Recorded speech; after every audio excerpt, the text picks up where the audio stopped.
आज की क्लास में आप कंप्लीट थ्योरी पढ़ोगे 2 घंटे के अंदर। किसकी? Alcohol, phenol, ether. तो इस हाइड्रोजन के प्लेस पे अगर मैं OH लगा दूंगा तो मेरे को क्या मिल जाएगा? अल्कोहल। इस हाइड्रोजन के प्लेस पे अगर मैं OH को लगा दूंगा तो मेरे को क्या मिल जाएगा? फिनोल। अगर इस हाइड्रोजन के प्लेस पे मैं OR को लगा दूंगा तो क्या मिल जाएगा?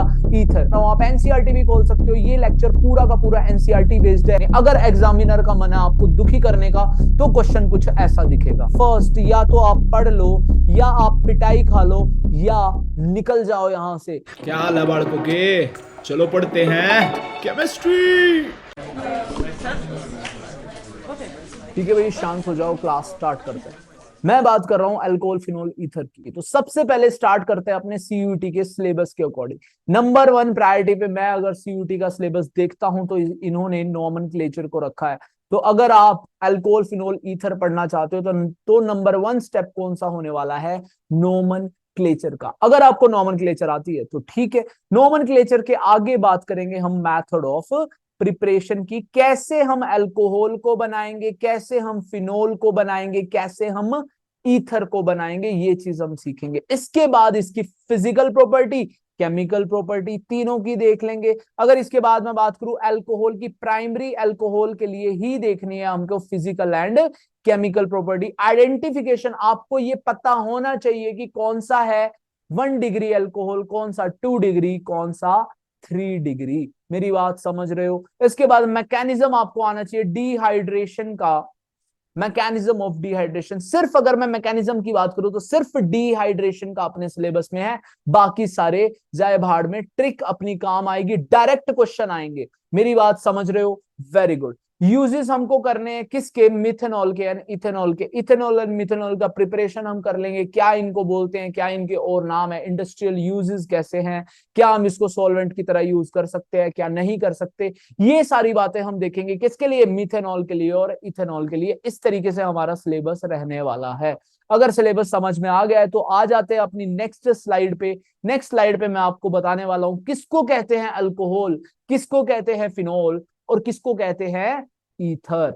मेरी बात सुनो। अल्कोहल की मैं बात करूं तो किसको कहते हैं भाई? ROH को कहते हैं, आप सबको पता होगा। फिनोल की बात करूं तो PHOH, या फिर आप इसको लिख सकते हो एक बेंजीन रिंग के ऊपर OH ग्रुप लगा हुआ है तो उसको सर हम लोग फिनोल कहते हैं। तो बिल्कुल सही बोलते हो आप सब। अगर मैं ईथर की बात करूं तो ROR ग्रुप को हम ईथर बोलते हैं। लेकिन अगर आपको ये रिएक्शन की टर्म्स में आ जाए तो आप क्या कर पाओगे? कैसे हम इनको प्रिपेयर कर सकते हैं? मेरी बात को सुनो। इसके लिए मैं OH को सब्स्टिट्यूट करूंगा, इसको भी OH को, इसके लिए OR को। और मेरा सबस्ट्रेट क्या रहेगा? बात समझ के देखो। सबस्ट्रेट इसके लिए मैं ले रहा हूं एल्केन, इसके लिए भी मैं ले रहा हूं एल्केन, इसके लिए मैं ले रहा हूं बेंजीन। बेंजीन को लिखने का तरीका अलग है। अगर मैं बोलता हूं PH, PH का मतलब यहाँ पे फिनाइल रिंग है। फिनाइल रिंग का मतलब होता है C6H5 और यहाँ पे एक और हाइड्रोजन आ गया तो हमारे H6 हो जाएंगे, C6H6। किसका नाम है? बेंजीन का। तो ये कुछ नहीं,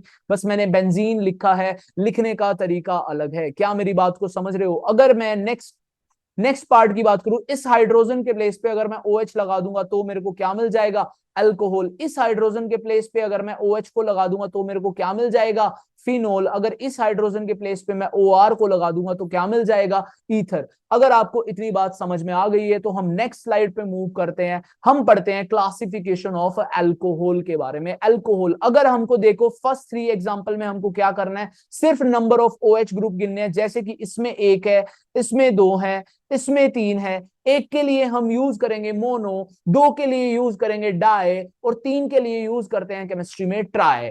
अगर मैं बात करूं OH की, OH के लिए आप यूज करोगे हाइड्रिक। तो एक OH है तो उसको हम बोल देंगे मोनोहाइड्रिक। क्या मेरी बात सबको समझ में आई? इसको मैं क्या बोल दूंगा? मोनोहाइड्रिक। जिसमें 2 OH ग्रुप लगे हैं उसको मैं क्या बोल दूंगा? डाईहाइड्रिक। जिसमें 3 OH ग्रुप लगे हैं उसको मैं क्या बोल दूंगा? Try hydric. बहुत सिंपल सी चीज थी, सिर्फ आपको गिनती करनी थी। मेरे ख्याल से समझ में आ गया होगा। अगले 3 एग्जाम्पल को समझने के लिए आपको क्या चीज है जो कि हमारे सिलेबस में भी लिखा था, identification of primary, secondary and tertiary alcohol. आपको पहचानना आना चाहिए कौन सा है 1 डिग्री, कौन सा है 2 डिग्री, कौन सा है 3 डिग्री। मेरी बात को समझ रहे हो? किस तरीके से चेक करेंगे? OH ग्रुप जिस कार्बन पे लगा है, जो कार्बन 1 डिग्री है, तो OH भी हमारा 1 डिग्री एल्कोहल होगा। अगर मैं देखूं तो इस कार्बन को फर्दर एक ही कार्बन से अटैच है, इसको मैं बोलूंगा 1 डिग्री, तो इसकी पूरी को मैं बोल दूंगा 1 डिग्री एल्कोहल। पूरी स्ट्रक्चर को मैं क्या बोल दूंगा? 1 डिग्री एल्कोहल। बहुत सिंपल है। अगले में भी इस तरीके से OH नेक्स्ट कार्बन किससे जुड़ी है? दो दो फर्दर हमारे पास कार्बन इसके साथ बॉन्डिंग कर रहे हैं, तो मैं इसको क्या बोल दूंगा? 2 डिग्री। तो मैं इस पूरे को भी बोल दूंगा 2 डिग्री एल्कोहल। अगर नेक्स्ट की बात करूं, OH ग्रुप लगा है, नेक्स्ट कार्बन की बात करूं, 3 हमारे कार्बन से जुड़ा है, तो मैं इसको बोल दूंगा 3 डिग्री एल्कोहल। मेरे ख्याल से आपको बात समझ में आ गई। 1 डिग्री, 2 डिग्री, 3 डिग्री किस तरीके से देखना, आपको बातें समझ में आ गई। तो चलते हैं अपनी नेक्स्ट स्लाइड पे, हम करते हैं कुछ और। देखो बात समझो, अभी आप समझ गए हो 1 डिग्री किसको बोलते हैं, 2 डिग्री किसको बोलते हैं, 3 डिग्री किसको बोलते हैं। अब हम नेक्स्ट चीज करने वाले, एक और चीज इंट्रोड्यूस करने वाले। अगर OH तो ठीक है हमारा 1 डिग्री पे है, तो 1 डिग्री एल्कोहल हो गया, लेकिन नेक्स्ट पोजीशन पे अगर डबल बॉन्ड आ गया, तो इसको बोलते हैं एलाइलिक। आपने हेलो एल्केन हेलो एरीन की सीरीज में पढ़ा है। अगर नहीं पढ़ा तो ऊपर आपके पास लिंक आ रहा होगा, जरूर हमारी 20 डेज सीरीज CUET को फॉलो करो अगर आपको फुल मार्क्स लेने हैं तो। अगर ठीक है भाई, अब बात करते हैं इसको, अगर एलाइलिक कहते हैं तो पूरे नाम को क्या बोलेंगे? इसके लिए 1 डिग्री सॉरी, इसके लिए बोलेंगे एलाइलिक, तो मैं पूरी स्ट्रक्चर को बोलूंगा 1 डिग्री एलाइलिक एल्कोहल। क्या मेरी बात को समझे या नहीं? बहुत सिंपल सी चीज है। इसी तरीके से आपको अगले का भी आंसर करना है। यहां पे लगा है OH, नेक्स्ट है हमारा 2 डिग्री और नेक्स्ट है हमारा एलाइलिक, तो मैं इसको क्या बोलूंगा? 2 डिग्री एलाइलिक एल्कोहल। बात समझ में आ गई या नहीं? अगले में देखूंगा इसी तरीके से OH किस कार्बन पे लगा है? 3 डिग्री कार्बन पे लगा है, और इसको क्या बोलूंगा? एलाइलिक पोजीशन, तो इसका कंप्लीट का नाम हो जाएगा 3 डिग्री एलाइलिक अल्कोहल। क्या मेरी बात समझ में आ रही है सब लोगों को या नहीं? बात समझ में आई? Very good. अगला क्वेश्चन करते हैं। अब देखो यार, एलाइलिक की जगह पे बेंजाइलिक ग्रुप दिया है, तो मैं इसको क्या बोलूंगा? OH है, 1 डिग्री है, आगे क्या लगा है? बेंजीन लगा है। इसका कंप्लीट नेम अगर मेरे को करने को आ जाए, तो क्या मैं क्या लिखूंगा? मैं लिखूंगा 1 डिग्री बेंजाइलिक एल्कोहल। क्या आपको बात समझ में आ रही है? तो आप बाकी के दोनों भी कर सकते हो। किस तरीके से? OH है, ये हमारे पास है 2 डिग्री, ये है हमारे पास बेंजाइलिक, तो मैं इसको बोल दूंगा 2 डिग्री बेंजाइलिक एल्कोहल। बहुत सिंपल सा है, समझ में आ गया होगा। अगले का आपने क्या पता कर भी लिया होगा, आप बोर हो रहे होंगे।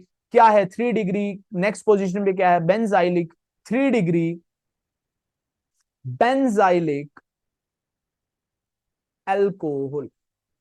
क्या आपको समझ में आई बात या नहीं? क्लासिफिकेशन ऑफ अल्कोहल यहां पे खत्म। अब हम बात करते हैं क्लासिफिकेशन ऑफ फिनोल की। अगर देखो यार, अगेन वही चीज हमको करनी है। कितने OH ग्रुप लगे हैं? एक लगा है, तो मैं इसको क्या बोल सकता हूं? मोनोहाइड्रिक। अगर मेरे पास अगेन अगली स्ट्रक्चर में भी एक ही OH लगा है, तो कंफ्यूज नहीं होना CH3 को देख के, इसको भी हम क्या बोलेंगे? मोनोहाइड्रिक। अगली स्ट्रक्चर में मैं बात करूं तो 2 OH ग्रुप लगे हैं, इसको मैं क्या बोलूंगा? डाईहाइड्रिक। अगली स्ट्रक्चर में बात करूं तो 3 OH ग्रुप लगे हैं, इसको मैं क्या बोल दूंगा? ट्राईहाइड्रिक। स्टेप बाय स्टेप चलेंगे, चीजें आसान आसान तरीके से हम सीख के आगे चलेंगे। मेरी बात समझ रहे हो? Very good. आगे चलते हैं। Classification of ether. अगर मैं क्लासिफिकेशन ऑफ ईथर की बात करता हूं तो हम इसको 2 टाइप में क्लासिफाई करते हैं। फर्स्ट है हमारे पास सिमेट्रिक ईथर, और सेकंड है हमारे पास अनसिमेट्रिक ईथर। अगर मैं सिमेट्रिक ईथर की बात करूं तो हमारे पास होगा ROR। अगर मैं अनसिमेट्रिक की बात करूं तो मेरे पास होगा ROR डैश, मतलब दोनों साइड डिफरेंट ग्रुप्स लगे होंगे। अगर तो हम बोलेंगे अनसिमेट्रिक ईथर। अगर दोनों साइड सेम ग्रुप लगे होंगे तो हम बोलेंगे सिमेट्रिक ईथर। अगर हम फर्स्ट स्ट्रक्चर को देखें तो दोनों साइड में C2H5 ही लगे हैं, C2H5 ही लगे हैं, दोनों साइड इथाइली ग्रुप लगा है, तो मैं इसको क्या बोल दूंगा, सिमेट्रिक ईथर। अगले में मैं अगर बात करूं C2H5 और C6H5 लगा है, एक तरफ लगा है इथाइल ग्रुप, एक तरफ लगा है फिनाइल ग्रुप, ये दोनों अलग अलग ग्रुप हैं, तो मैं इसको क्या बोलूंगा, अनसिमेट्रिक ईथर। अगर मैं अगले की बात करूं, एक तरफ लगा है C2H5, एक तरफ लगा है CH3, दोनों अलग अलग ग्रुप है, तो मैं इसको क्या बोलूंगा, अनसिमेट्रिक ईथर। अगर मैं अगले की बात करूं C6H5PH, दोनों ग्रुप अलग अलग है, इसको मैं क्या बोलूंगा, अनसिमेट्रिक ईथर। बिल्कुल गलत है भाई, ऐसा आंसर नहीं है। पीएच का ही मतलब होता है C6H5, तो इसको मैं क्या बोलूंगा, सिमेट्रिक। दोनों के दोनों स्ट्रक्चर सेम है। फिनाइल का ही फॉर्मूला होता है C6H5। ऐसे झांसे में मत आना एग्जामिनर के, इसी को हम बोलते हैं सिली मिस्टेक्स। ऐसी सिली मिस्टेक नहीं होनी चाहिए, इसलिए ट्रिपल एरो अपने शॉर्ट नोट्स में ये चीज लिख लो, C6H5OPH। ये कैसा ईथर है, सिमेट्रिक ईथर है, ना कि अनसिमेट्रिक ईथर। दिखने में तो ये अनसिमेट्रिक है, लेकिन असली में कैसा है, सिमेट्रिक। Very good. अगली स्लाइड पे आ जाते हैं नोमेनक्लेचर ऑफ अल्कोहल्स पे। तो नोमेनक्लेचर ऑफ अल्कोहल्स हम किस तरीके से करेंगे, पहले स्टार्ट करेंगे बेसिक से और वैसे हम एडवांस में चले जाएंगे। अगर तुमको बेसिक स्टेप बाय स्टेप समझ में आ गया तो एडवांस वाला भी स्टेप बाय स्टेप समझ में आ जाएगा। यहाँ पे किस तरीके से चीज लिखी है, यहाँ पे लिखा है मिथाइल ग्रुप, यहाँ पे लिखा है अल्कोहल, तो मैं इसका नाम लिख दूंगा मिथाइल अल्कोहल। बात समझ में आई। अगर इससे नीचे वाले एग्जांपल की बात करूं, दो ग्रुप मेरे पास लगे हैं कार्बन के, तो इसके लिए लिखूंगा मैं इथाइल, और OH के लिए अगेन मैं क्या लिखूंगा, अल्कोहल। अगर मैं अगले एग्जांपल की बात करूं, तीन कार्बन ग्रुप लगे हैं, एक ऑक्सीजन लगा है, तीन के लिए मैं लिखता हूं प्रोपाइल, और OH के लिए मैं क्या लिखूंगा, अल्कोहल। बिल्कुल बात समझ में आ गई। इसके बराबर में चार हमारे पास कार्बन है और एक OH है, चार कार्बन के लिए मैं क्या लिखता हूं, ब्यूटाइल, और OH के लिए मैं क्या लिखता हूं, अल्कोहल। बात समझ में आई। ये सभी थे हमारे पास जनरल। अगर नॉर्मल सा क्वेश्चन आया, अगर एग्जामिनर का मन करा आपको ज्यादा दुखी ना करने का, तो कुछ ऐसे क्वेश्चन आपको दिखेंगे। अगर एग्जामिनर का मन करा आपको दुखी करने का, तो कैसे क्वेश्चन दिखेंगे, देखो यार, यहां पे लगा है कार्बन, यहां पे लगा कार्बन, यहां पे भी लगा कार्बन, इन तीनों की बॉन्डिंग करूं तो स्ट्रक्चर कुछ कैसी बन रही है, कुछ ऐसी स्ट्रक्चर बन रही है। मेरी बात समझ रहे हो, मेरी फिंगर्स देख रहे हो, कुछ ऐसी स्ट्रक्चर आपको मिल रही है। अगर आपको ऐसी स्ट्रक्चर मिलती है तो इसको हम बोलते हैं आइसो ग्रुप। बस बात एक ही है, तीनों के तीन कार्बन होने चाहिए। इस तरीके से नहीं कि जैसे इसमें कार्बन कार्बन ऑक्सीजन ने ऐसी सेम स्ट्रक्चर बनाई है, इसको हम आइसो ग्रुप नहीं बोलेंगे। हम किसको बोलेंगे, जिसमें तीनों के तीनों ही कार्बन हो, तो इसका ग्रुप का नाम क्या हो जाएगा, आइसो।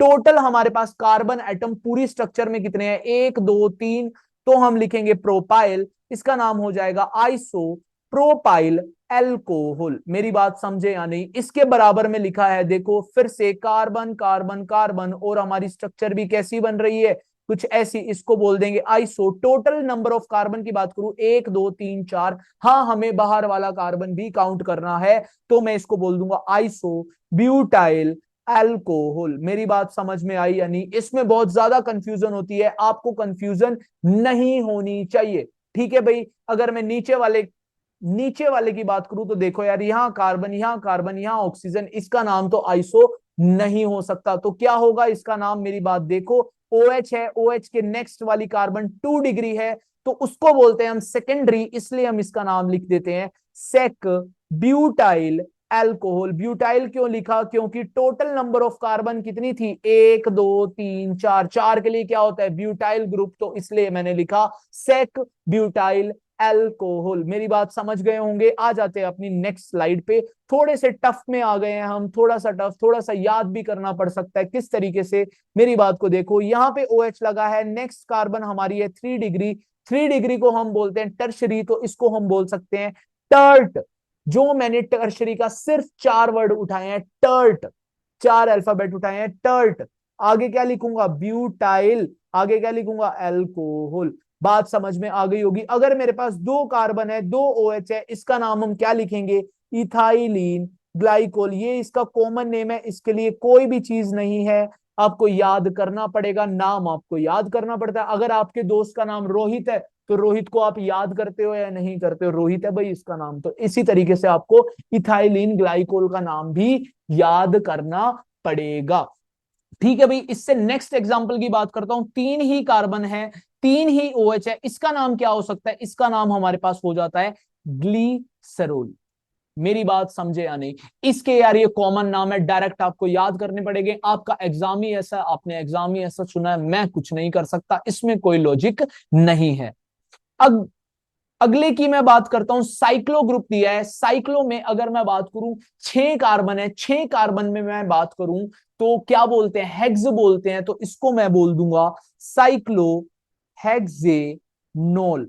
अब देखो यार, मैंने यहाँ पे 1 2 3 नहीं लिखा क्योंकि मेरा नंबर 1 पे ही है, तो नंबर 1 को मैं गायब कर सकता हूं। इतनी IUPAC आपको आती होगी।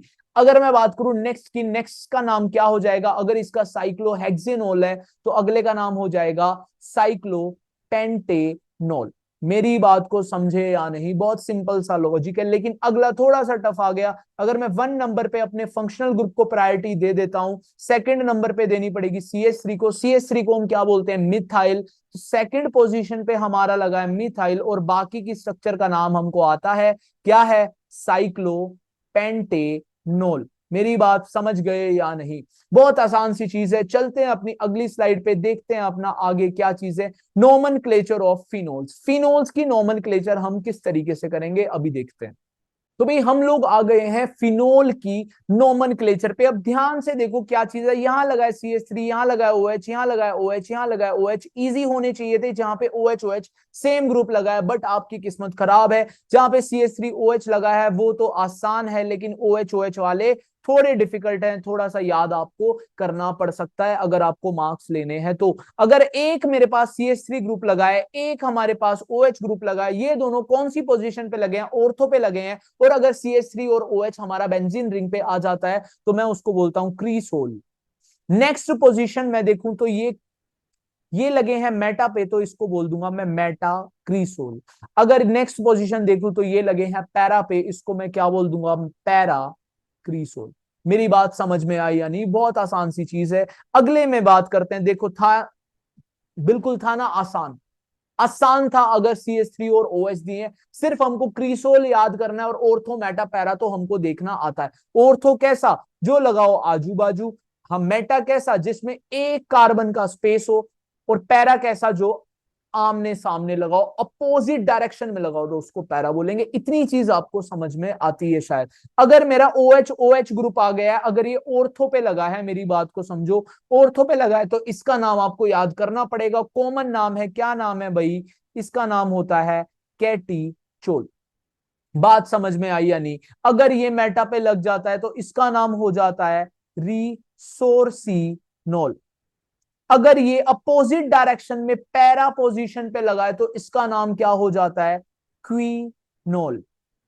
इतनी बात समझ में आ गई। Nomenclature of alcohol, nomenclature of phenol, इससे ज्यादा आपको सीखने की जरूरत नहीं है। जितना मैं लेक्चर में सिखा रहा हूं इसी से आपके डायरेक्ट क्वेश्चंस आएंगे, आप देख लेना।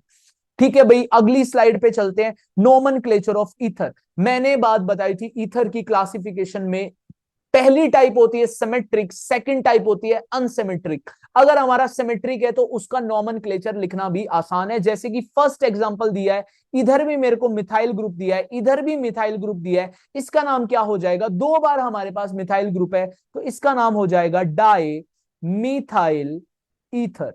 मेरी बात समझ में आई या नहीं? अगर मैं इसके साइड वाली बात करूं, C2H5, C2H5 2 कार्बन का दिया है, इसको बोलते हैं इथाइल, तो इसका नाम मैं लिख दूंगा डाई इथाइल ईथर। अगर मैं नेक्स्ट की बात करूं, भाई यहां पे फंस जाएंगे। एक तरफ दिया इथाइल ग्रुप, एक तरफ दिया प्रोपाइल ग्रुप, तो बस यहां पे एक चीज छोटी सी आपको याद करनी है। जोन सा ग्रुप स्मॉलर है उसका नाम आप पहले लिखोगे। स्मॉलर ग्रुप है मेरा मिथाइल, तो मैंने लिखा मिथाइल प्रोपाइल। फंक्शनल ग्रुप कौन सा है हमारे पास? ईथर। बात समझ में आई किस तरीके से मैंने इसका नेमिंग करी? आप अगले की करके दिखा दो। एक तरफ लगा है फिनाइल, एक तरफ लगा है मिथाइल। स्मॉलर कौन है? मिथाइल। तो मैं स्टार्ट करूंगा नाम लिखना मिथाइल से, मिथाइल फिनाइल ईथर। बहुत ही आसान नाम है। अगर अगले की बात करूं तो फिनाइल ग्रुप है, इथाइल ग्रुप है। स्मॉलर कौन है? इथाइल है। मैं लिख सकता हूं इथाइल फिनाइल। और फंक्शनल ग्रुप कौन सा है मेरा? ईथर। बहुत ही आसान है। अगर मैं यहाँ पे बात करूं, मिथाइल ग्रुप लगा है, यहाँ पे कौन सा ग्रुप लगा है, अब तो आप समझ गए हो, आइसोप्रोपाइल ग्रुप लगा है। स्मॉलर कौन है, मिथाइल है, तो मैं क्या लिख सकता हूं, मिथाइल आइसोप्रोपाइल ईथर। शायद आपको नेमिंग ऑफ ईथर भी समझ में आ गई, किस तरीके से आपको नॉमेनक्लेचर करनी है। अगर हमारा सिमेट्रिक आता है तो आपको किस तरीके से करनी है, अगर आपका अनसिमेट्रिक आता है तो आपको किस तरीके से करनी है। अगर एग्जामिनर का मन है आपको दुखी करने का, तो क्वेश्चन कुछ ऐसा दिखेगा जो आपकी स्क्रीन पे आपको दिख रहा है। अगर आप ध्यान से इसको देखोगे तो आर, मेरी बात समझो, आर ऐसा तो कोई फंक्शनल ग्रुप हमारी केमिस्ट्री में होता ही नहीं, तो इसका हमें आईयूपीएसी नाम लिखना पड़ेगा। मैं दोबारा से इसका नाम देखो, स्ट्रक्चर लिख रहा हूं, CH3O CH2 single bond CH2 oxygen CH3। अब देखो यार, मैं किस तरीके से इसका आईयूपीएसी नेम लिखूंगा, आपको ध्यान से देखना है स्टेप बाय स्टेप। मेरे को पता है इसका नाम OCH3, OR का नाम अगर आपको लिखना है आप लिख सकते हो एल्कोक्सी से। किससे लिख सकते हो, एल्कोक्सी। अगर नंबर ऑफ कार्बन एटम 1 है तो मैं इसको बोलूंगा मिथॉक्सी, जैसा कि हमारे क्वेश्चन में दिया है। मेरी बात समझ रहे हो या नहीं, इसका नाम मैं क्या बोलूंगा, मेथऑक्सी। इसका नाम भी मैं क्या बोलूंगा, मेथऑक्सी। इस बीच वाले का नाम मैं क्या बोलूंगा, अगर आपको पता है 2 कार्बन एटम है, सिंगल बॉन्डेड है, इसको मैं क्या बोलूंगा, ईथेन।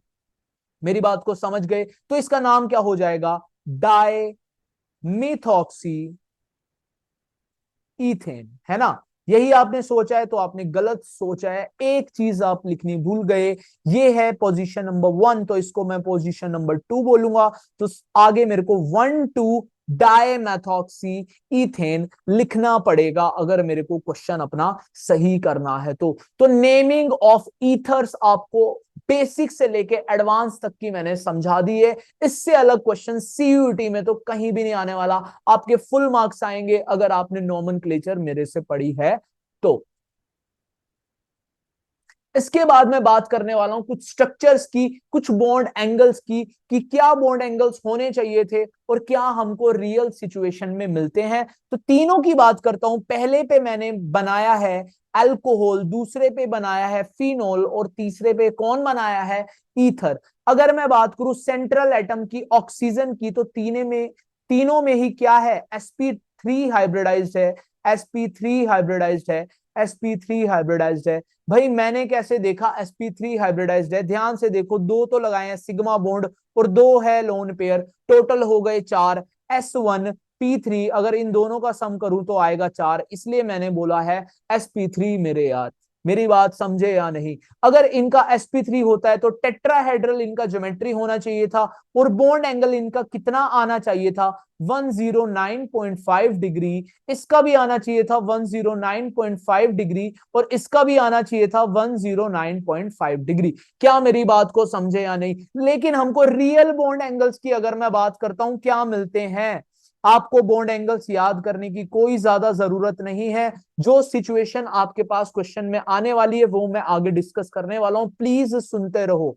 अगर मैं रियल बॉन्ड एंगल्स की बात करता हूं तो यहां पे मेरे को मिलता है 108.9 डिग्री, यहां मेरे को नेक्स्ट में हमको फिनोल्स में मिलता है 109 डिग्री। अगर मैं नेक्स्ट ईथर्स की बात करूं तो मेरे को मिलता है 111.7 डिग्री, 111.7 डिग्री। अगर मैं थोड़ी सी ऑब्जर्वेशन यहां पे दिखाऊं, अगर मैं थोड़ी सी यहां पे ऑब्जर्वेशन दिखाऊं तो किस तरीके से, देखो भाई 109.5 डिग्री से यहां पे क्या हुआ है, डिक्रीज एंगल हो गया, अगले में भी मेरा क्या हो गया, डिक्रीज एंगल हो गया, लास्ट वाले में लेकिन इंक्रीज हो गया। क्या मेरी बात को समझ रहे हो आप सब, नहीं।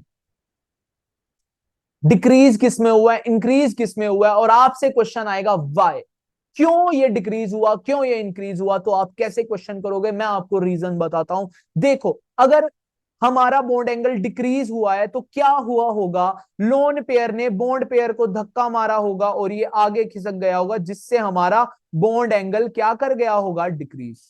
मतलब कि यहाँ पे बॉन्ड पेयर की लोन पेयर के साथ रिपल्शन ज्यादा है। अगर मैं रीजन बनाने की बात करूं, देखो मैं अगली लाइन पे रीजन लिख रहा हूं। यहाँ पे जिसमें डिक्रीज हुआ है बॉन्ड एंगल, उसमें क्या हुआ होगा, लोन पेयर ने धक्का मारा होगा बॉन्ड पेयर को, तो इसलिए इसका बॉन्ड एंगल डिक्रीज कर गया होगा। तो मैं क्या लिखूंगा, रीजन यहां पे हो रही है bond pair lone pair repulsion ज्यादा। मेरी बात को समझे, यहां पे bond pair lone pair repulsion के कारण इसका बॉन्ड एंगल डिक्रीज करा, और इसमें भी सेम ही रीजन आएगा क्योंकि इसमें भी बॉन्ड एंगल डिक्रीज करा, लेकिन लास्ट वाले में भाई बॉन्ड एंगल इंक्रीज कर गया।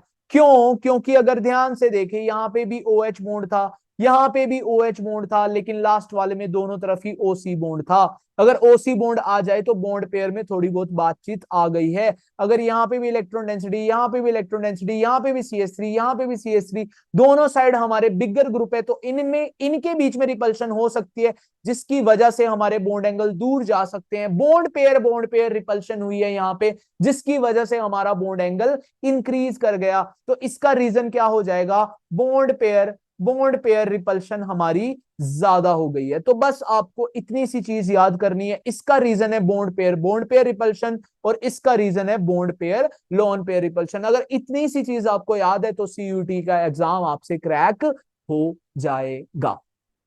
तो ठीक है भाई, यहां तक अगर मैं बात करूं, हमने चीजें देखी, सारी की सारी क्लासिफिकेशन देखी, स्ट्रक्चर देख ली, सबके लिए, ईथर के लिए, अल्कोहल के लिए, फिनोल के लिए। इसके बाद हम बात करने वाले हैं अपने नेक्स्ट सिलेबस के अकॉर्डिंग पॉइंट की, जो कि है मेथड ऑफ प्रिपरेशन। अब हम बात करते हैं method of preparation of alcohol की। तो देखो यार, ये तो फिक्स है कि प्रोडक्ट साइड में अल्कोहल होना चाहिए, लेकिन ये फिक्स नहीं है सबस्ट्रेट कौन होना चाहिए। तो सबस्ट्रेट फर्स्ट हमने लिया है एल्कीन। एल्कीन से रिएक्शन स्टार्ट करेंगे और हम बनाएंगे क्या, अल्कोहल। रिएजेंट कौन से होने चाहिए, तो दो आपके आगे लिखे हैं। एक तो एसिड कैटेलाइज्ड हाइड्रेशन हम इसकी कर सकते हैं, और दूसरी हम कर सकते हैं हाइड्रोबोरेशन ऑक्सीडेशन। अगर मैं शॉर्ट ट्रिक की बात करूं, याद करना है, अगर आपको मार्क्स लेने हैं आपको, तो एसिड कैटेलाइज्ड रिएक्शन फॉलो करती है मार्कोनिव एडिशन। अगर मैं हाइड्रोबोरेशन ऑक्सीडेशन की बात करूं तो एंटी मार्कोनिव। याद रखना, मैंने शॉर्ट ट्रिक के लिए कहा है।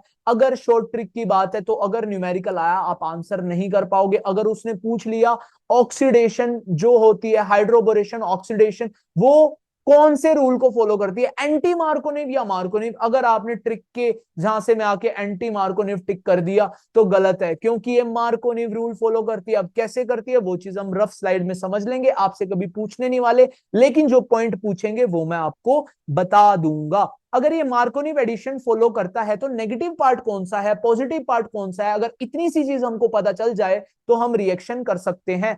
तो हम ये मार्कोनिव एडिशन अप्लाई करेंगे H प्लस और OH नेगेटिव पे, और सेम हम हाइड्रोबोरेशन ऑक्सीडेशन के लिए भी H प्लस और OH नेगेटिव में ही अप्लाई करने वाले हैं। अगर मैं बात करता हूं, ठीक है भाई, एल्कीन से स्टार्टिंग करनी है, तो मैं अपना अनसिमेट्रिकल एल्कीन ले रहा हूं। अगर सिमेट्रिकल आया तो वो उससे आसानी होगा। तो मैं आपको क्या समझा रहा हूं, अनसिमेट्रिकल एल्कीन। देखो भाई, एग्जांपल मैंने लिया CH3 single bond CH double bond CH2, और इसकी मैं रिएक्शन कराता हूं। आपको शॉर्ट ट्रिक पता है, मार्कोनिव एडिशन लगानी है H प्लस और OH नेगेटिव के। आपको पता है मार्कोनिव एडिशन के अकॉर्डिंग नेगेटिव पार्ट वहां जाता है जिस कार्बन पे laser number of hydrogen atom होते हैं। अगले के लिए भी सेम ही एग्जांपल ले लेता हूं, सीखने में आसानी होगी।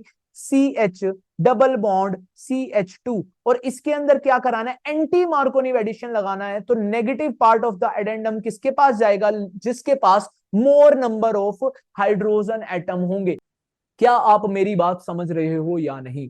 समझ गए हो तो प्रोडक्ट हम बना लेते हैं। प्रोडक्ट बनाने की बात करें तो देखो भाई, पाई बॉन्ड को गायब करूंगा, अगर मैं एडिशन कर रहा हूं तो पाई बॉन्ड गायब होएगा, सिग्मा बॉन्ड बन जाएंगे। अब देखो भाई, CH3 मैंने एज इट इज लिखा, इसके बाद लिखा CH, पाई बॉन्ड को कर दिया गायब, लिखा CH2, और इस पोजीशन पे मेरे पास क्या आ गया, OH। अगर मैं अगले की बात करूं, अगले में किस तरीके से हुई है, एंटी मार्कोनिव हुई है। CH3 लिखा, single bond CH, single bond CH2। अगर मैं बात करूं CH3 यहां पे आके लग जाएगा तो मैं इसको 3 बोल सकता हूं, हाइड्रोजन एटम हमारा यहां पे आके लग जाएगा, उसको मैं H3 में कन्वर्ट कर सकता हूं। पहले H2 था, अब एक और हाइड्रोजन आ गया तो H3 बन गया। अगर मैं यहां पे बात करूं तो OH कहां पे आया, इसके पास आया, और इसको मैं CH2 बोल सकता हूं। बहुत सिंपली। लेकिन रिएजेंट की बात हमने अभी तक नहीं करी, तो आ जाते हैं भाई रिएजेंट वाले टॉपिक पे। अगर फर्स्ट की बात करूं तो एसिड कैटालाइज्ड है, मतलब H प्लस की प्रेजेंस में क्या करा रहे हैं, हाइड्रेशन हम करा रहे हैं, मतलब एडिशन ऑफ वाटर करा रहे हैं। तो रिएजेंट आपके सामने H plus in the presence of H2O दिया हो, तो मार्कोनिव एडिशन लगानी है एल्कीन पे, और किस तरीके से प्रोडक्ट बनाना है, कुछ इस तरीके से। अगर मैं अगले की बात करूं, कौन से हमारे पास रिएजेंट है, फर्स्ट पोजीशन पे डालते हैं हम डाइबोरेन, मतलब BH3 का ट्वाइस, या फिर आप बोल सकते हो B2H6। अगर मैं सेकंड पोजीशन पे बात करूं तो पर ऑक्साइड के साथ H2O2 के साथ अगर हम रिएक्शन करा देंगे तो हमारा ऐसा प्रोडक्ट होगा। मैंने आपको शुरू में कहा था एंटी मार्कोनिव सिर्फ एक ट्रिक है, ये तो फॉलो किसको करता है, मार्कोनिव एडिशन को। तो चलो समझते हैं रफ स्लाइड पे कैसे ये फॉलो अप करता है मार्कोनिव एडिशन को। अगर मैं यहां पे लिखता हूं CH3 single bond CH double bond CH2, वही वाला एग्जांपल लिए, फर्स्ट पोजीशन पे हमको किसके साथ रिएक्शन करानी है, डाइबोरेन के साथ, BH3 ट्वाइस लिखा मैंने। अगर मैं इसको ओपन करूं तो BH2 के ऊपर आएगा पॉजिटिव चार्ज, H के ऊपर आएगा नेगेटिव चार्ज। अगर मैं इनकी एडिशन करूं अकॉर्डिंग टू मार्कोनिव रूल, तो negative part of the addendum goes to that carbon atom which has lesser number of hydrogen atom, वही मैंने लगाया। तो मेरे पास प्रोडक्ट क्या बन जाएगा, देखो भाई CH3 मैंने लिखा एज इट इज, इसके बाद लिखा CH, सिंगल बॉन्ड एडिशन हो गई है, पाई बॉन्ड गायब हो गया है, यहाँ पे आ गया है हाइड्रोजन, यहाँ पे आ गया है BH2। मेरी बात समझे या नहीं, इसको मैं इस तरीके से लिखता हूं, एक मिनट दोबारा से रिएक्शन लिख लेते हैं। यहां पे आ जाएगा हाइड्रोजन, यहां पे क्या आ जाएगा BH2। अब इस तरीके से मैंने कैसे लिखा है आपको आगे समझ में आ जाएगा। मैं एक्शन आपको समझाने वाला हूं किसका, H2O2 का। H2O2 इस रिएक्शन में क्या करेगा, इस तरीके से बोरोन के बॉन्ड्स को तोड़ेगा चारों साइड से, मतलब यहाँ पे 3 साइड है तो इधर भी OH, इधर भी OH। अगर इस बॉन्ड को तोड़ेगा इधर भी OH, इधर भी OH, इस बॉन्ड को तोड़ेगा इधर भी OH, इधर भी OH। अगर मैं बीच की बात करूं तो क्या मिल गया मेरे को, बोरोन, और 3 मिल गए हैं OH ग्रुप। अगर मैं यहाँ पे बात करूं तो मिल गया है वोटर, यहां भी मैं बात करूं तो मिल गया है वोटर, और यहाँ मेरी मेन कंपाउंड में OH ग्रुप अटैच हो गया है। तो जल्दी से हम बना लेते हैं अपना कंपाउंड। क्या बनेगा भाई, CH3 लिखा है मैंने एज इट इज, CH2 लिख सकता हूं, और CH2 अगेन यहाँ पे लग गया है OH ग्रुप, साथ में मेरे पास निकल गया है BOH होल थ्राइस, और साइड में निकल गए हैं 2 वाटर के मॉलिक्यूल्स। क्या आप बात को समझ रहे हो या नहीं? अगर बात को समझ रहे हो तो एक चीज और सुनो, BOH होल थ्राइस को हम लिख सकते हैं H3BO3। अगर ये भी कहीं पे लिखा हुआ मिला है तो इसका मतलब यही है। अगर मैं स्ट्रक्चर की बात करूं तो BOH OH OH इस तरीके से ट्राइगोनल प्लेनार स्ट्रक्चर में होता है, बात समझो। और अपना डिजायर्ड प्रोडक्ट क्या है, यही। अगर मैं डायरेक्टली बात करूं H और OH का, आप एंटी मार्कोनिव रूल लगा सकते हो, तभी मैं उसको ट्रिक कह रहा हूं। लेकिन रियल में ये क्या यूज करता है, मार्कोनिव एडिशन। अगर पॉइंट आया तो आपको ठीक करना पड़ेगा, बात समझे या नहीं? अगर आप बात समझ गए हो तो ये वाला अब आपको समझ में आ रहा होगा क्यों मैं इसको एक ट्रिक बोल रहा था, क्यों मैं इसको कंसेप्ट नहीं बोल रहा था। अगर रिएक्शन पूछी है तो ट्रिक यूज करो। अगर उसने ऑप्शंस में दिया है एंटी मार्कोनिव यूज करता है या मार्कोनिव, तो कौन सा रूल यूज करता है, मार्कोनिव एडिशन रूल यूज करता है। मेरी बात को समझ गए, दोनों के दोनों पॉइंट हमने कर लिए, एल्कीन का यहीं पे खत्म। अगर मैं नेक्स्ट पॉइंट की बात करूं तो आ जाएगा मेरे पास कार्बोनिल कंपाउंड। नेक्स्ट हमारा सबस्ट्रेट रहने वाला है कार्बोनिल कंपाउंड, और उससे हम क्या कन्वर्ट करने वाले हैं, अल्कोहल। मेरी बात समझे या नहीं? अगर समझ गए हो तो स्टार्ट करते हैं भाई। कार्बोनिल कंपाउंड हमारा क्या रहने वाला है, सबस्ट्रेट, और अल्कोहल क्या रहने वाला है, प्रोडक्ट। तो सर एक और चीज की कमी है, रिएजेंट आप बता दो। तो रिएजेंट की अगर मैं बात करूं तो हमारे पास भाई यहाँ पे 3 ऑप्शन है। रिएजेंट के कितने ऑप्शन है, 3 ऑप्शन है। कोई भी यूज कर लो, आपकी चॉइस है। लेकिन एग्जाम में आपके पास कोई चॉइस नहीं आती, आपके पास क्वेश्चन आता है, किसी के ऊपर भी वो पूछ सकता है। तो तीनों के तीनों ऑप्शन हमको याद होने चाहिए कि कौन से एक्शन, ऐसे वाला एक्शन कौन कौन कराते हैं। अगर मैं फर्स्ट की बात करूं, अगर H2 in the presence of catalyst हमको दिया है तो वो ये काम करा देगा। कैटलिस्ट ध्यान में रखो कौन कौन से हो सकते हैं। फर्स्ट, या तो आप पढ़ लो या आप पिटाई खा लो या निकल जाओ यहां से। मेरी बात समझ रहे हो? इस तरीके से आपको याद करना है। पीडी की बात करूं तो कौन सा है? पैलेडियम है हमारे पास, प्लेटिनम है, निकल है, ये तीन हम कैटलिस्ट ले सकते हैं in the presence of H2। तो मेरे पास एक रिएजेंट तैयार होता है। अगला रिएजेंट का ऑप्शन हमारे पास क्या था? जल्दी से देखो, LaH। LaH का मतलब यहाँ पे क्या है? Lithium aluminium hydride. और थर्ड ऑप्शन क्या है? SbH। SbH का मतलब क्या है? सोडियम बोरो हाइड्राइड। मेरी बात को समझ गए? इन तीनों का एक्शन किस तरीके से होगा वो समझना बहुत ज्यादा इंपॉर्टेंट है। तो एक्शन समझ लेते हैं भाई। देखो भाई, एक्शन अगर मैं कार्बोनिल केमिस्ट्री की बात करूं तो आपके पास कितने टाइप के कार्बोनिल हो सकते हैं? फर्स्ट हो सकता है एल्डिहाइड, या फिर हो सकता है कीटोन, या फिर हो सकता है एसिड, या फिर हो सकता है एस्टर। मेरी बात समझ रहे हो? मैंने दो कैटेगरी बनाई है। फर्स्ट बनाई है एल्डिहाइड और कीटोन की। अगर एल्डिहाइड कीटोन आएगा किस तरीके से आपको अप्लाई करना एक्शन वो सिखा रहा हूं। अगर आपके पास एसिड या फिर एस्टर आएगा तो किस तरीके से आपको एक्शन करना है, अगर ऐसे रिएजेंट आपके पास हैं तो। जल्दी से सीखते हैं for aldehyde and ketone. Aldehyde and ketone हमारे पास C डबल बॉन्ड O होगा और इधर उधर कुछ ना कुछ लगे होंगे। अगर यहाँ पे हाइड्रोजन लगा है, अगर यहाँ पे कीटोन लगा है, कुछ भी लगा है हम मान लेंगे। लेकिन एक्शन समझो सबसे पहले, आगे जाके रिएक्शन पढ़ने वाले हैं, समझ में आ जाएगा। प्रॉपर रिएक्शन भी हम करने वाले हैं। यहाँ पे है कार्बन, यहाँ पे ऑक्सीजन, इसका एक बॉन्ड ब्रेक करना है। यहाँ पे भी हाइड्रोजन लगाना है, यहाँ पे भी हाइड्रोजन लगाना है। तो मेरे पास प्रोडक्ट क्या बन जाएगा? जल्दी से बता दो। यहाँ पे बन गया CH, ऊपर बन गया OH, और साइड वाले बॉन्ड हमने छेड़े ही नहीं, वो यूं के यूं है। अगर मैं बात करता हूं एसिड या एस्टर की तो किस तरीके से बॉन्ड ब्रेकिंग होगी, ध्यान से देखो। अगर मैं एसिड या एस्टर की बात करूं तो C डबल बॉन्ड O भी फिक्स है, इधर वाला बॉन्ड भी फिक्स है, लेकिन यहाँ पे ऑक्सीजन के साथ H बॉन्ड हो सकता है। आप R भी मान सकते हो अगर एस्टर के लिए कर रहे हो, लेकिन एक्शन सेम होगा। एक्शन देखो किस तरीके से करना है। कार्बन यहाँ पे, ऑक्सीजन यहाँ पे, सिंगल बॉन्ड यहाँ पे, इसको ब्रेक करा, हाइड्रोजन हाइड्रोजन, ये वाली चीज आप सीख चुके हो। लेकिन इसमें एक और कार्बन और ऑक्सीजन बॉन्ड है, इसको भी ब्रेक करना पड़ेगा। हाइड्रोजन हाइड्रोजन, अगर मैं इसको भी ब्रेक करता हूं तो मेरे पास कैसा प्रोडक्ट मेरे को दिखेगा? जल्दी से बता दो। यहाँ पे बन गया C, यहाँ पे एक H, यहाँ पे दूसरा H, तो मैं बोल सकता हूँ CH2, और ऊपर आ गया है OH, और ये bond as it is. Plus में क्या निकल गया? वाटर मॉलिक्यूल, तो यहाँ पे लिख दिया मैंने वाटर। अगर आपको एक्शन समझ में आ गया तो अगली रिएक्शंस आपके स्क्रीन पे ध्यान से देखो। यहाँ पे रिडक्शन लिखी है, तो रिडक्शन के लिए देखो भाई, हम जब बात करते हैं कार्बोनिल की तो हमें रिडक्शन करना पड़ेगा अगर हम बात करेंगे अल्कोहल में कन्वर्ट करने की। इसके लिए थोड़ी सी चीज समझते हैं रफ स्लाइड पे, ज्यादा इंपॉर्टेंट इतनी ज्यादा नहीं है, लेकिन समझ लोगे तो चीजें आसान हो जाएंगी। मेरी बात को समझो। अगर मैं अल्कोहल को ऑक्सीडाइज करता हूं तो मेरे को मिलेगा एल्डिहाइड। अगर मैं इसको फर्दर ऑक्सीडाइज करता हूं तो मेरे को मिलेगा एसिड। मेरी बात को समझे या नहीं? अगर मैं इस अल्कोहल की बात कर रहा हूं तो ये 1 डिग्री अल्कोहल की मैं बात कर रहा हूं। अगर मैं बात करता हूं नेक्स्ट 2 डिग्री अल्कोहल की, अगर मैं इसको ऑक्सीडाइज करता हूं तो मेरे को क्या मिलेगा? कीटोन।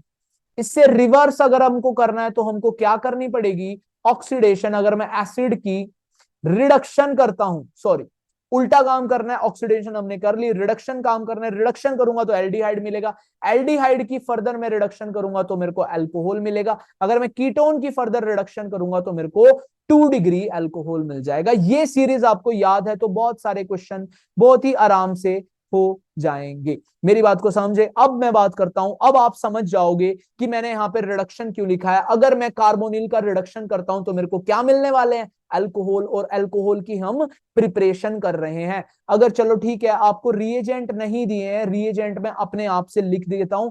फर्स्ट के लिए मैं लिख रहा हूं H2 in the presence of platinum. Second के लिए मैं लिख रहा हूं सोडियम बोरोहाइड्राइड। थर्ड के लिए मैं लिख रहा हूं LaH, और फोर्थ के लिए भी LaH। कोई भी प्रॉब्लम नहीं है। हम देखो, हमने पूरा का पूरा एक्शन सीखा है। अगर मैं फर्स्ट एल्डिहाइड की बात करता हूं, कार्बन है, ऑक्सीजन है, एक बॉन्ड ब्रेक करेंगे, हाइड्रोजन, यहां भी हाइड्रोजन। अगर अगले की बात करूं, हमारे पास कीटोन है, यहां भी हाइड्रोजन, यहां भी hydrogen, same action follow up करा। एसिड और एस्टर के लिए भी मैंने सिखाया, यहां से वही सेम चीज करेंगे, और यहां वाले के लिए भी हाइड्रोजन हाइड्रोजन। अगले के लिए भी सेम, कार्बन हाइड्रोजन का बॉन्ड ब्रेक करा और एक फिर से कार्बन ऑक्सीजन का बॉन्ड ब्रेक करा, सॉरी कार्बन हाइड्रोजन बोल दिया मैंने, कार्बन ऑक्सीजन का बॉन्ड ब्रेक करना है हमको, हाइड्रोजन हाइड्रोजन दोनों साइड लगाने हैं। तो जल्दी से मेरे को बता दो क्या प्रोडक्ट बन जाएंगे, आर सी एच, ये वाला बॉन्ड एज इट इज यहाँ पे आ गया ओ एच। अगले की बात करूं, आर सी एच, ये वाला बॉन्ड आ गया ओ एच, यहाँ पे बन गया आर। अगले की बात करूं, आर सी एच टू, मेरी बात समझ रहे हो, कितने हाइड्रोजन आ गए हैं, एक हाइड्रोजन यहां से आया, एक हाइड्रोजन यहां से आया, दो हाइड्रोजन यहां पे आ गए हैं, ऊपर बन जाएगा ओ एच। और अलग की बात करूं तो यहाँ पे निकल जाएगा आर ओ एच, एक अल्कोहल हमको मिल जाएगा एज अ साइड प्रोडक्ट। अगर मैं अगले की बात करूं, अगले में क्या बना है भाई, आर सी एच टू, और साइड साइड प्रोडक्ट कौन निकल गया है, वाटर। तो अगले का मैं बनाना चाहूं तो सेम बनेगा C H two O H, लेकिन अल्कोहल की जगह पे क्या लग जाएगा, वाटर। अब देखो यार, अब है काम की बात, जो आपके एग्जाम में क्वेश्चन आएंगे। अब आपसे पूछेंगे 1 डिग्री अल्कोहल हम किससे बना सकते हैं, 2 डिग्री अल्कोहल हम किससे बना सकते हैं, 3 डिग्री अल्कोहल हम किससे बना सकते हैं। ध्यान से देखो कौन बनाए, इसकी मैं बात करूं, ये बनाए 1 डिग्री अल्कोहल, ये बनाए 2 डिग्री अल्कोहल, ये अगेन हमारे पास 1 डिग्री अल्कोहल, ये भी अगेन हमारे पास 1 डिग्री अल्कोहल। अगर आप बात करो 2 डिग्री अल्कोहल हम किससे बना सकते हैं, सिर्फ और सिर्फ कीटोन से बना सकते हैं, मेरी बात को समझो। अगर 3 डिग्री अल्कोहल की बात करूं, 3 डिग्री का अभी तक कुछ नहीं आया, तो हम नेक्स्ट अपना पढ़ने वाले हैं कार्बोनिल का रिएक्शन। अगर हम ग्रिग्नार्ड रिएजेंट से करा दे तो हमको 3 डिग्री अल्कोहल मिल जाएगा। अब देखो किस तरीके से मिलेगा, यहां पे मैंने लिखा है ग्रिग्नार्ड रिएजेंट, बहुत बार मैंने अपने लेक्चर्स में बताया है। ग्रिग्नार्ड रिएजेंट का मतलब होता है आर एम जी एक्स। अगर इसको आर एम जी एक्स मानना है तो मान लो, या फिर हमारे पास एक और ऑप्शन है, इसको आर नेगेटिव की टर्म्स में भी आप मान सकते हो, ग्रिग्नार्ड रिएजेंट। हमको सबस्ट्रेट कौन चाहिए भाई, सबस्ट्रेट हम लेंगे कार्बोनिल। अगर इधर भी मेरे पास CH3 लगा है, इधर भी मेरे पास CH3 लगा है, सबस्ट्रेट मैंने यहाँ पे क्या लिया है, कीटोन लिया है। इसका रिएक्शन मैं किसके साथ करने वाला हूं, ग्रिग्नार्ड रिएजेंट के साथ। तो यहाँ पे मैंने लिखा आर नेगेटिव। अगर मैं इसकी रिएक्शन कराना चाहूं तो कुछ इस तरीके से इस कार्बन पे अटैक करेगा, ऑक्सीजन के ऊपर इलेक्ट्रॉन डेंसिटी मूव करेगी।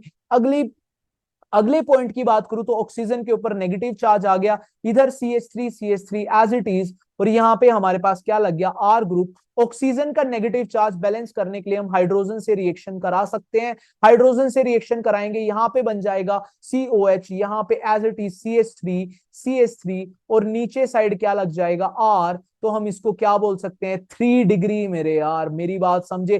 3 डिग्री अल्कोहल अगर बनाना है तो क्या यूज करेंगे, ग्रिग्नार्ड रिएजेंट, कार्बोनिल कंपाउंड के अंदर डाल दोगे तो आपको 3 डिग्री अल्कोहल मिल जाएगा। बहुत ज्यादा इंपॉर्टेंट है, डायरेक्ट क्वेश्चन आएगा आपसे, डायरेक्ट पूछेंगे 3 डिग्री अल्कोहल में अगर हम बनाना चाहते हैं तो किससे बनाएंगे, तो आपका आंसर क्या होगा, ग्रिग्नार्ड रिएजेंट प्लस में कार्बोनिल कंपाउंड लेंगे तो हमारे पास 3 डिग्री अल्कोहल बन जाएगा। मेरी बात समझे या नहीं, अगर समझ गए हो तो आगे चलते हैं भाई। यहीं तक थी अल्कोहल की बात। अल्कोहल की बात हमने पढ़ी 3 केसेस में, जल्दी से रिवाइज करते हैं। देखो फर्स्ट केस हमने देखा एसिड कैटालाइज्ड, सेकंड हमने देखा हाइड्रोपोजेशन ऑक्सीडेशन, फिर हमने देखा कार्बोनिल कंपाउंड सेकंड, फर्स्ट हमने देखा एल्कीन के उससे, सेकंड हमने देखा कार्बोनिल के उससे, थर्ड हमने देखा बाय यूजिंग ग्रिग्नार्ड रिएजेंट जिससे हमें मिल रहा था 3 डिग्री। अगर मैं बात करता हूं 1 डिग्री, 1 डिग्री के ऑप्शन हमारे पास बहुत है, वो एल्डिहाइड से भी मिल सकता है,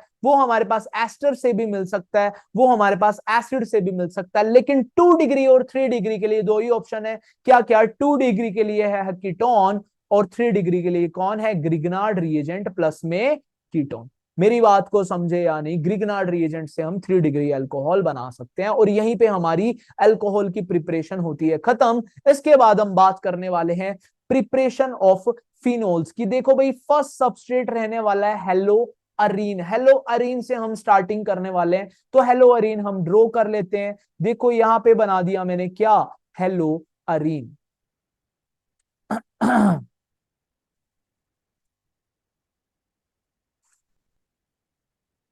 ठीक है भाई, हेलो अरीन हमने ड्रॉ कर दिया। मैं इसकी रिएक्शन फर्स्टली करने वाला हूं NaOH के साथ। अगर मैं NaOH के साथ इसकी रिएक्शन करता हूं तो किस तरीके से ये होगा, देखो यहाँ पे ये वाला पार्ट है नेगेटिव पार्ट, ये भी पार्ट है हमारे पास नेगेटिव पार्ट। अगर मैं इन दोनों की अदला बदली कर दूं तो मेरे पास रिएक्शन में आगे जाके क्या मिलने वाला है, ध्यान से देखो। अगले पार्ट में हमको मिल जाएगा O नेगेटिव है, Na पॉजिटिव है। अगर मैं फर्दर इसका रिएक्शन H प्लस के साथ कर दूं तो H प्लस हमारा पॉजिटिव पार्ट है, इसके पॉजिटिव पार्ट के साथ इंटरचेंज दिखाएगा और हमको चमचमाता हुआ क्या मिल जाएगा, फिनॉल।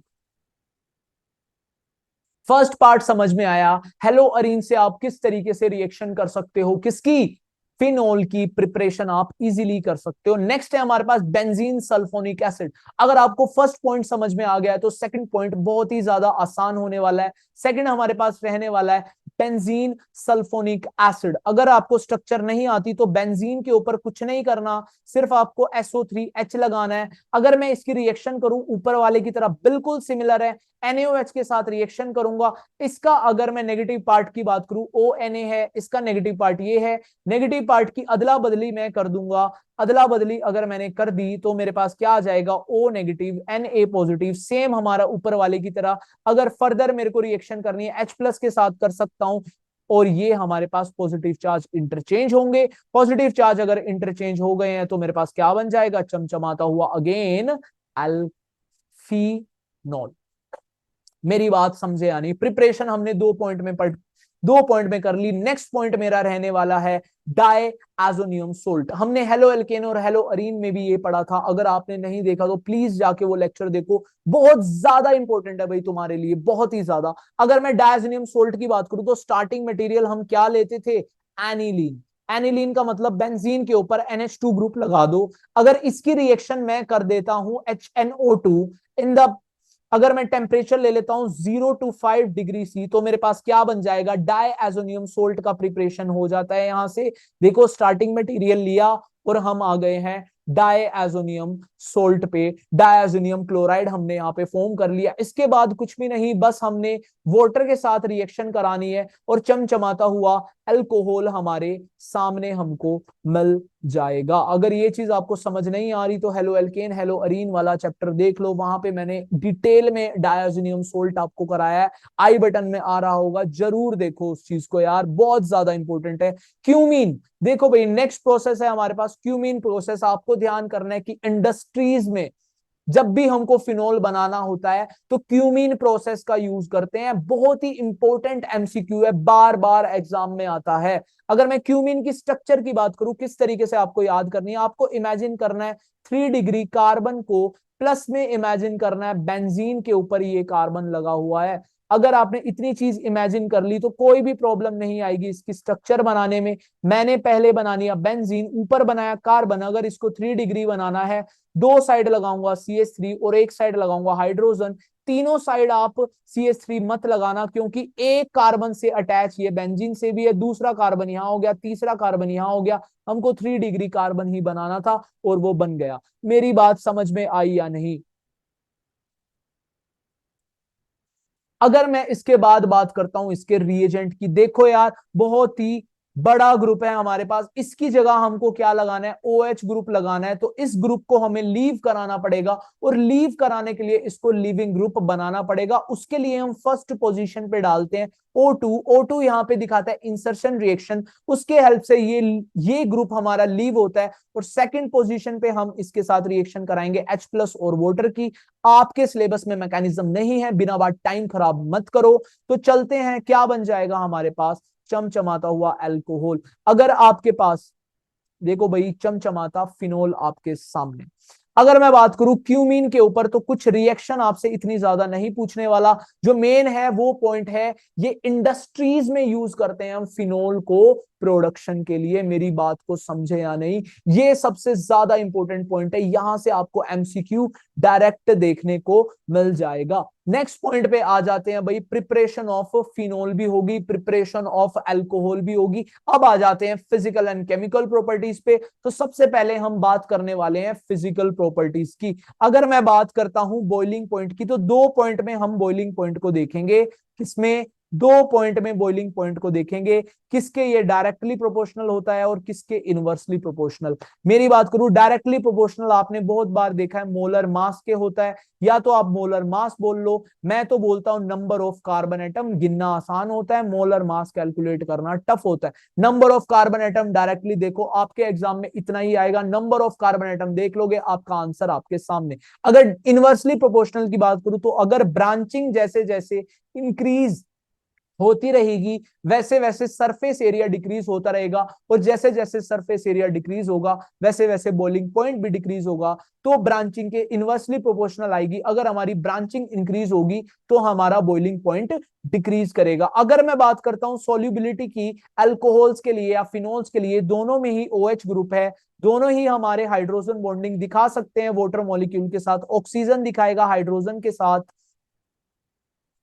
हाइड्रोजन दिखाएगा ऑक्सीजन के साथ, तो दोनों को ही हम क्या बोल सकते हैं, ये भाई दोनों के दोनों सोल्यूबल है। किसके अंदर? वाटर के अंदर हम इसको सोल्यूबल कर सकते हैं। सिर्फ एक ही पॉइंट है सोल्यूबिलिटी में, सोल्यूबल इन वाटर और नॉट, यही आपको डायरेक्टली एग्जाम में आएगा, आप टिक लगा दोगे, आंसर ठीक हो जाएगा। तो चलते हैं भाई अगली बात पे। हमने फिजिकल प्रॉपर्टी अल्कोहल की भी कर ली, फिनोल की भी कर ली, अब हम बात करने वाले हैं किसकी? Chemical properties of alcohol and phenol की। फर्स्ट पॉइंट हमारे पास आएगा एसिडिटी। अब एसिडिटी अगर आपको देखनी है, दोनों के अंदर ऑक्सीजन H बॉन्ड है, अगर हाइड्रोजन में रिमूव कर दूं, यही काम होता है एसिड का, H+ डोनेट करना। यहां से H+ डोनेट करूंगा तो H++ साइन लेके जाएगा, इसके ऊपर नेगेटिव साइन आएगा। नेक्स्ट अगर मैं बात करूं, ऑक्सीजन के ऊपर नेगेटिव चार्ज रह जाएगा। कोई भी नहीं चाहता अपने ऊपर चार्ज लेना, सब लोग चाहते हैं न्यूट्रल होना, तो नेगेटिव चार्ज को ये स्टेबलाइज करना चाहेगा, मतलब गायब करना चाहेगा। अगर हमारे पास कोई कंपाउंड ऐसा है इसके पास जो इसकी एक्स्ट्रा इलेक्ट्रॉन डेंसिटी अपने ऊपर ले ले, तो ये होगा स्टेबल, तो हम इसको कहेंगे एसिडिक। अगर ऐसा नहीं हुआ तो हम इसकी एसिडिक स्ट्रेंथ बहुत कम मानने वाले हैं। फर्स्ट एग्जांपल हम ले लेते हैं अल्कोहल के लिए। अल्कोहल अगर मेरे को लेना है, मैंने लिया RCH2OH। ध्यान से देखो, अगर यहां से हाइड्रोजन रिमूव होता है तो इसके ऊपर नेगेटिव चार्ज आता है। इस नेगेटिव चार्ज को इलेक्ट्रॉन विड्रॉइंग ग्रुप होने चाहिए थे, लेकिन हमारे पास कैसा ग्रुप लगा है? Electron donating group. तो ये इसको कैसा बना देगा? अनस्टेबल बना देगा भाई। तो हम एसिडिक स्ट्रेंथ की बात करें तो अल्कोहल्स की कोई भी एसिडिक स्ट्रेंथ नहीं होती। अगर आपके पास ऑप्शन आया है अल्कोहल एसिडिक इन नेचर होते हैं या नहीं, तो मैं सीधा सीधा बता देता हूं, एसिडिक इन नेचर अल्कोहल्स नहीं होते। क्यों नहीं होते? क्योंकि इसको कोई स्टेबल नहीं कर पाता इसके नेगेटिव चार्ज को। अगर इसने एसिड का काम दिखा दिया, H+ रिमूव कर दिया, उसके बाद इसका नेगेटिव चार्ज स्टेबल करने के लिए यहाँ पे कोई भी नहीं है, तो हम इसको एसिडिक इन नेचर नहीं बोल सकते। अगर मैं बात करता हूं फिनोल की, फिनोल का स्ट्रक्चर मैं बना लेता हूं। देखो भाई, यहां पे बना दिया मैंने बेंजीन, यहां पे बना दिया मैंने ऑक्सीजन, यहां पे लगा दिया मैंने हाइड्रोजन। यहां से हाइड्रोजन रिमूव करा, नेगेटिव चार्ज लगाया, नेगेटिव चार्ज फर्दर मेरा रेजोनेंस में पार्टिसिपेट ले सकता है, रेजोनेंस में पार्टिसिपेट ले सकता है तो स्टेबलाइज हो सकता है, स्टेबलाइज हो सकता है तो मैं इसको एसिडिक स्ट्रेंथ बोल सकता हूं, मैं इसको एसिड बोल सकता हूं, गुड एसिड बोल सकता हूं। ये तो हुआ स्टेबल, ये हुआ अनस्टेबल। अगर आपके पास क्वेश्चन आ जाता है एसिडिक स्ट्रेंथ का और बोले फिनोल वर्सेस फाइट कराने लगे अल्कोहल के साथ, तो अब आप आंसर इजीली दे सकते हो। कौन होगा विनर? फिनोल होगा, क्योंकि इसके अंदर नेगेटिव चार्ज स्टेबल हुआ, इसके अंदर कोई भी नेगेटिव चार्ज स्टेबल नहीं हुआ, तो अल्कोहल हमारा लड़ाई में हार जाएगा, फिनोल हमारा जीत जाएगा। आगे की बात करूं, क्वेश्चन दिया है एक increasing order of acidic strength. इस एक ऑर्डर से आपके 3 क्वेश्चन बनते हैं, तो प्लीज ध्यान से देखना। सबसे पहली बात हमको क्या दिया है? अल्कोहल दिया। अल्कोहल का तो सबसे कम होगा और सभी के सभी फिनोल है। इसके बाद बात करें, यहाँ पे CH3 लगाए, इलेक्ट्रॉन डोनेटिंग ग्रुप लगाए। इलेक्ट्रॉन डोनेटिंग ग्रुप की हमें जरूरत नहीं थी, इसके बाद इसलिए इसका आया। यहाँ पे कोई भी ग्रुप नहीं है, ना तो इलेक्ट्रॉन विड्रॉइंग ना ही इलेक्ट्रॉन डोनेटिंग। अगले में बात करूं, यहां से हमारा इलेक्ट्रॉन विड्रॉइंग ग्रुप स्टार्ट हो गया है, तो जैसे जैसे number of electron withdrawing group increase होते जाएंगे, वैसे वैसे हमारी एसिडिक स्ट्रेंथ भी इंक्रीज होती जाएगी। अब देखो भाई, नंबर ऑफ क्वेश्चन कितने यहां से बन सकते हैं। पहली चीज, वो NO2 NO2 NO2 में दे सकता है, तो नंबर ऑफ NO2 इंक्रीज होंगे तो हमारी एसिडिक स्ट्रेंथ भी इंक्रीज हो जाएगी। अगर मैं इसकी बात करूं, CH3 दे सकता है और फिनोल दे सकता है हमारे पास। फिनोल के अंदर वो अंदर कोई भी ग्रुप ऐसा नहीं है जो इसको डिस्टेबलाइज करे इसके नेगेटिव चार्ज को, लेकिन यहाँ पे CH3 है जो इसको डिस्टेबलाइज करेगा इलेक्ट्रॉन डोनेट करके। इसके ऊपर नेगेटिव चार्ज था, फर्दर इलेक्ट्रॉन डोनेशन होगा तो ये अनस्टेबल होगा, इसलिए इन दोनों में रेस में जीता कौन है? Without any group. और इसने ग्रुप लगाया, पर जोन सा ग्रुप लगाया उसने करा डिस्टेबलाइज, इसलिए ऑर्डर में कम आया। और थर्ड क्वेश्चन हमारे पास बन सकता है एल्कोहल और फिनोल का, जो कि हमने ऊपर भी पढ़ लिया। मेरी बात समझ में आई या नहीं? इस तरीके से हम एसिडिक स्ट्रेंथ के क्वेश्चंस कर सकते हैं। इसके बाद हम बात करने वाले हैं रिएक्शन विद मेटल। अगर हमारी अल्कोहल और फिनोल में रिएक्शन विद मेटल आ जाता है तो किस तरीके से करते हैं? बहुत ही आसान है। मेटल हमारा होता है पॉजिटिव पार्ट, अगर इसके पॉजिटिव पार्ट की बात करूं हाइड्रोजन, इन दोनों को हम इंटरचेंज कर सकते हैं। इंटरचेंज करके मेरे पास क्या मिल जाएगा? RONA, और यही है मेरा क्या? प्रोडक्ट। मेरी बात को समझे, हमको तीन चीज समझनी होती है, सबस्ट्रेट क्या है, रिएजेंट क्या है और एक्शन क्या है। एक्शन मैंने आपको यहां से समझा दिया, एक्शन समझना सबसे ज्यादा इंपॉर्टेंट है। अगर रिएजेंट की बात करूं तो मेटल है, अगर मैं सबस्ट्रेट की बात करूं तो अल्कोहल लिया है। नेक्स्ट एग्जांपल समझते हैं, थोड़ा सा एडवांस है, थोड़ा सा अलग है, मेरी बात को समझो। अगर मैं Al की बात करूंगा तो इसके ऊपर +1 ना होकर के +3 चार्ज आएगा, लेकिन हाइड्रोजन के ऊपर तो +1 है और इसके ऊपर -1 है। इसके साथ इसको बॉन्डिंग करनी है तो इसको -1 को *3 करना पड़ेगा चार्ज बैलेंस करने के लिए। मेरी बात को समझ रहे हो? अगर इसको +3 को बैलेंस करना है तो माइनस वाले को *3 करना पड़ेगा, -3 चार्ज आ जाएगा, तब जाके चार्ज बैलेंस होगा, तब जाके इनकी रिएक्शन होगी। तो अब हम इजीली प्रोडक्ट बना सकते हैं। किस तरीके से? देखो, CH3 कार्बन, CH3 यहां पे लिखा, CH3 यहां पे लिखा, ऑक्सीजन, ऐसे एटम लिए मैंने 3, ऐसे मॉलिक्यूल लिए मैंने 3 और ये कर दिया Al। क्यों लिए? क्योंकि इसके ऊपर नेगेटिव चार्ज था, अगर मैं 3 लूंगा तो -3 आएगा, इसके ऊपर +3, दोनों के दोनों चार्ज हो गए बैलेंस, और इस तरीके से मैंने अपना प्रोडक्ट बना दिया। आगे मैं बात करने वाला हूं फिनोल की। फिनोल के साथ अगर NaOH की रिएक्शन आ जाती है तो किस तरीके से रिएक्शन होती है, अब आप समझ भी जाओगे। Na हमारा है पॉजिटिव, यहाँ पे हाइड्रोजन है पॉजिटिव, इन दोनों का इंटरचेंज होगा और हमको क्या मिल जाएगा? एसिड। क्या मिल जाएगा हमको? Salt. O negative, Na positive, ये हमको मिल जाएगा as a product. Reaction with metal आपको समझ में आ गई या नहीं? बहुत आसान था, सिर्फ हमको इंटरचेंज करना था, इससे अलग कुछ भी नहीं। इसके बाद हम बात करने वाले एस्टेरिफिकेशन की। प्लीज ध्यान से समझो, क्या होता है सबस्ट्रेट, क्या लेंगे हम रिएजेंट, क्या क्या होगा उसका एक्शन। तो सबसे पहले सबस्ट्रेट की बात करूं, इस रिएक्शन के लिए अल्कोहल भी हो सकते हैं, फिनोल भी हो सकते हैं। अगर मैं बात करूं रिएजेंट की तो रिएजेंट हमारे पास 3 है, एसिड क्लोराइड भी हो सकता है, नेक्स्ट हमारे पास एसिड भी हो सकता है, नेक्स्ट हमारे पास एनहाइड्राइड भी हो सकता है। अब इनकी अगर स्ट्रक्चर बनाएंगे तो कुछ समझ में आएगा, तो उसके लिए समझना पड़ेगा आपको क्या एक्शन, किस तरीके से एक्ट करते हैं ये रिएक्शन में। देखो भाई, देख लेते हैं हम अपना सबसे बेसिक रिएक्शन समझते हैं। अल्कोहल मैंने ले लिया ROH, इसके साथ में एसिड क्लोराइड के साथ, एसिड क्लोराइड किसको कहते हैं? ध्यान से देखो, एसिड किसको कहते हैं? RCO। यहां पे अगर मैं लगा दूं OH के प्लेस पे अगर आप Cl लगा दोगे तो उसको हम एसिड क्लोराइड बोलेंगे। ये मैंने बना दिया एसिड क्लोराइड का स्ट्रक्चर। अब यहां से देखो पॉजिटिव पार्ट, अगर मैं इस बॉन्ड को ब्रेक करूं, इस पे आएगा नेगेटिव, इस पे आएगा पॉजिटिव, इस बॉन्ड को ब्रेक करूं, इस पे आएगा पॉजिटिव, इस पे आएगा नेगेटिव। नेगेटिव की किसके साथ रिएक्शन करानी है? पॉजिटिव के साथ। और हमारे पॉजिटिव की किसके साथ करानी है? नेगेटिव के साथ। तो हमारे रिएक्शन में क्या मिल जाएगा हमें? देखो भाई ध्यान से, RO, ऑक्सीजन के बाद डायरेक्टली बॉन्ड किससे कनेक्ट हुआ है? कार्बन से, कार्बन, COR, और प्लस में क्या निकल गया? HCl। शायद आपको रिएक्शन समझ में आ गई है। अगर आपको रिएक्शन समझ में आ गई है तो बहुत सारी रिएक्शंस आपकी स्क्रीन पे, जल्दी से करके दिखा दो, वीडियो पॉज कर दिया करो, समझ के देखा करो। इसको मैं ब्रेक करूंगा, यहाँ आएगा पॉजिटिव, यहाँ आएगा नेगेटिव, इसको मैं ब्रेक करूंगा, यहाँ आएगा पॉजिटिव, यहाँ आएगा नेगेटिव। ऐसे ही आपको सब में ब्रेकेज दिखा देनी है, सब में ब्रेकेज कर देनी है, और आपको कुछ नहीं करना, सिर्फ इन दोनों को मैच करना है और आपका प्रोडक्ट आपके सामने। किस तरीके से करेंगे? इसको पॉजिटिव को नेगेटिव से, पॉजिटिव को नेगेटिव से, इसमें भी पॉजिटिव को नेगेटिव से। इसमें नहीं दिखाया ब्रेकेज तो मैं दिखा सकता हूं, इसको बोलूंगा नेगेटिव, इसको बोलूंगा पॉजिटिव, और इसके लिए भी हम पॉजिटिव को नेगेटिव से दिखा सकते हैं। यहाँ पे गलती से पॉजिटिव लिख दिया है तो इसको मैं नेगेटिव लिखूंगा और इसकी बॉन्डिंग किसके साथ होगी, पॉजिटिव के साथ। तो आप यहाँ पे बॉन्डिंग बना सकते हो, प्रोडक्ट बना सकते हो। देखो भाई क्या बन जाएंगे, ROCOR डैश। अगर मैं अगले की बात करूं AROCOR डैश, अगर मैं अगले की बात करूं ROCOR डैश, अगर मैं अगले की बात करूं AROCOR डैश। आप देखोगे सभी के सभी क्या बन गए हैं, COR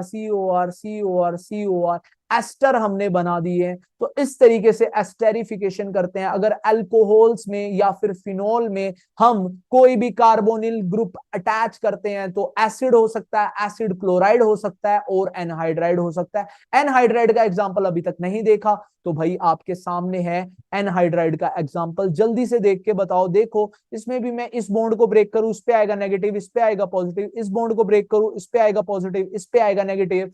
तो मेरे को पॉजिटिव वाले को नेगेटिव से अटैच करना है। बिल्कुल सिमिलर केस है जैसे हमने उसके लिए करा है। यहाँ पे बन जाएगा ROCOR डैश।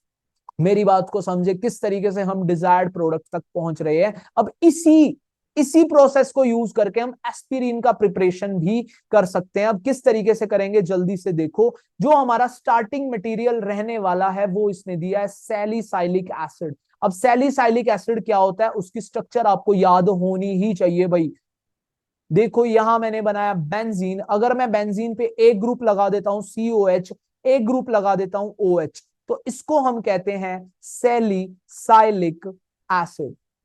मेरी बात समझ में आई, ऑर्थो पे लगे होने चाहिए OH और COH बेंजीन के ऊपर, उसको हम बोलेंगे सैलिसाइलिक एसिड। अगर मैं बात करता हूं रिएजेंट की तो हमारे पास तीन ऑप्शन है, एसिड, एसिड क्लोराइड और एनहाइड्राइड। लेकिन अगर मैं बात करता हूं एस्पिरिन के प्रिपरेशन की तो फिक्स है, हमको क्या लेना है, एनहाइड्राइड ही। तो मैं यहाँ पे एनहाइड्राइड में जो हमारे पास R था, R ग्रुप अगर मैं ले लूंगा CH3 तो मेरे पास बनेगा एस्पिरिन। तो देखो R ग्रुप की जगह मैं लिख रहा हूं CH3, आगे लिखा मैंने CO, बीच में लिखा ऑक्सीजन, फिर लिखा CO, फिर लिखा CH3। R ग्रुप की जगह मैंने क्या लिया है, CH3। बहुत सिंपल सा केस है। मेरी बात को देखो, अगर मैं इसको ब्रेक करूं, इस पे आएगा नेगेटिव, इस पे आएगा पॉजिटिव, इसको मैं ब्रेक करूं, इस पे आएगा पॉजिटिव, इस पे आएगा नेगेटिव, नेगेटिव वाले को पॉजिटिव के साथ मैच करना है और आपको क्या मिल जाएगा, एस्पिरिन।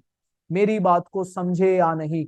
ऊपर लगा दिया COOH, यहां लगा दिया ऑक्सीजन, यहां लगा दिया कार्बन डबल बॉन्ड OCH3। ये हमारा किसका स्ट्रक्चर हमें मिल गया, एस्पिरिन का स्ट्रक्चर हमको मिल गया। इस तरीके से हमने एस्टेरिफिकेशन रिएक्शन यूज करके क्या कर दिया, एस्पिरिन का प्रिपरेशन। तो चलते हैं नेक्स्ट स्लाइड पे, आगे हम बात करने वाले हैं रिएक्शन विद HX। तो भाई किस तरीके से रिएक्शन विद HX, क्या लेंगे सबस्ट्रेट, तो सबस्ट्रेट नीचे लिखा भी है अल्कोहल। अगर मैं बात करता हूं रिएजेंट की तो रिएजेंट है हमारे पास HX। अगर मैं बात करता हूं एक्शन की तो कैसा एक्शन हमको दिखाना है, सब्स्टिट्यूशन रिएक्शन दिखानी है। बहुत ही आसान रिएक्शन है, देखो किस तरीके से करेंगे। अगर मैं इस बॉन्ड को ब्रेक करूं, इस पे आएगा पॉजिटिव, इस पे आएगा नेगेटिव। अगर मैं इस बॉन्ड को ब्रेक करूं तो इस पे आएगा पॉजिटिव, इस पे आएगा नेगेटिव। अगर मैं यहीं पे रिएक्शन कर देता हूं, इस पॉजिटिव को इस नेगेटिव से मिला देता हूं तो ये हाइड्रोजन इसके पास आ जाएगा, पहले भी हाइड्रोजन ही था। तो ऐसा फॉलो अप करके हमें कोई भी बात नहीं मिलने वाली, मतलब कि हमने ब्रेकेज गलत करी है। इस बॉन्ड की ब्रेकेज ना करके अगर हम इस बॉन्ड की ब्रेकेज करते हैं, नेगेटिव यहाँ पे पॉजिटिव यहाँ पे, तो यहाँ पे जा सकता है हाइड्रोजन, तो हमको डिफरेंट प्रोडक्ट मिल रहे हैं। देखो भाई क्या निकल जाएगा, एक तो मिल जाएगा H2O और दूसरा प्रोडक्ट मिल जाएगा RX। RX हमारा डिजायर्ड प्रोडक्ट है।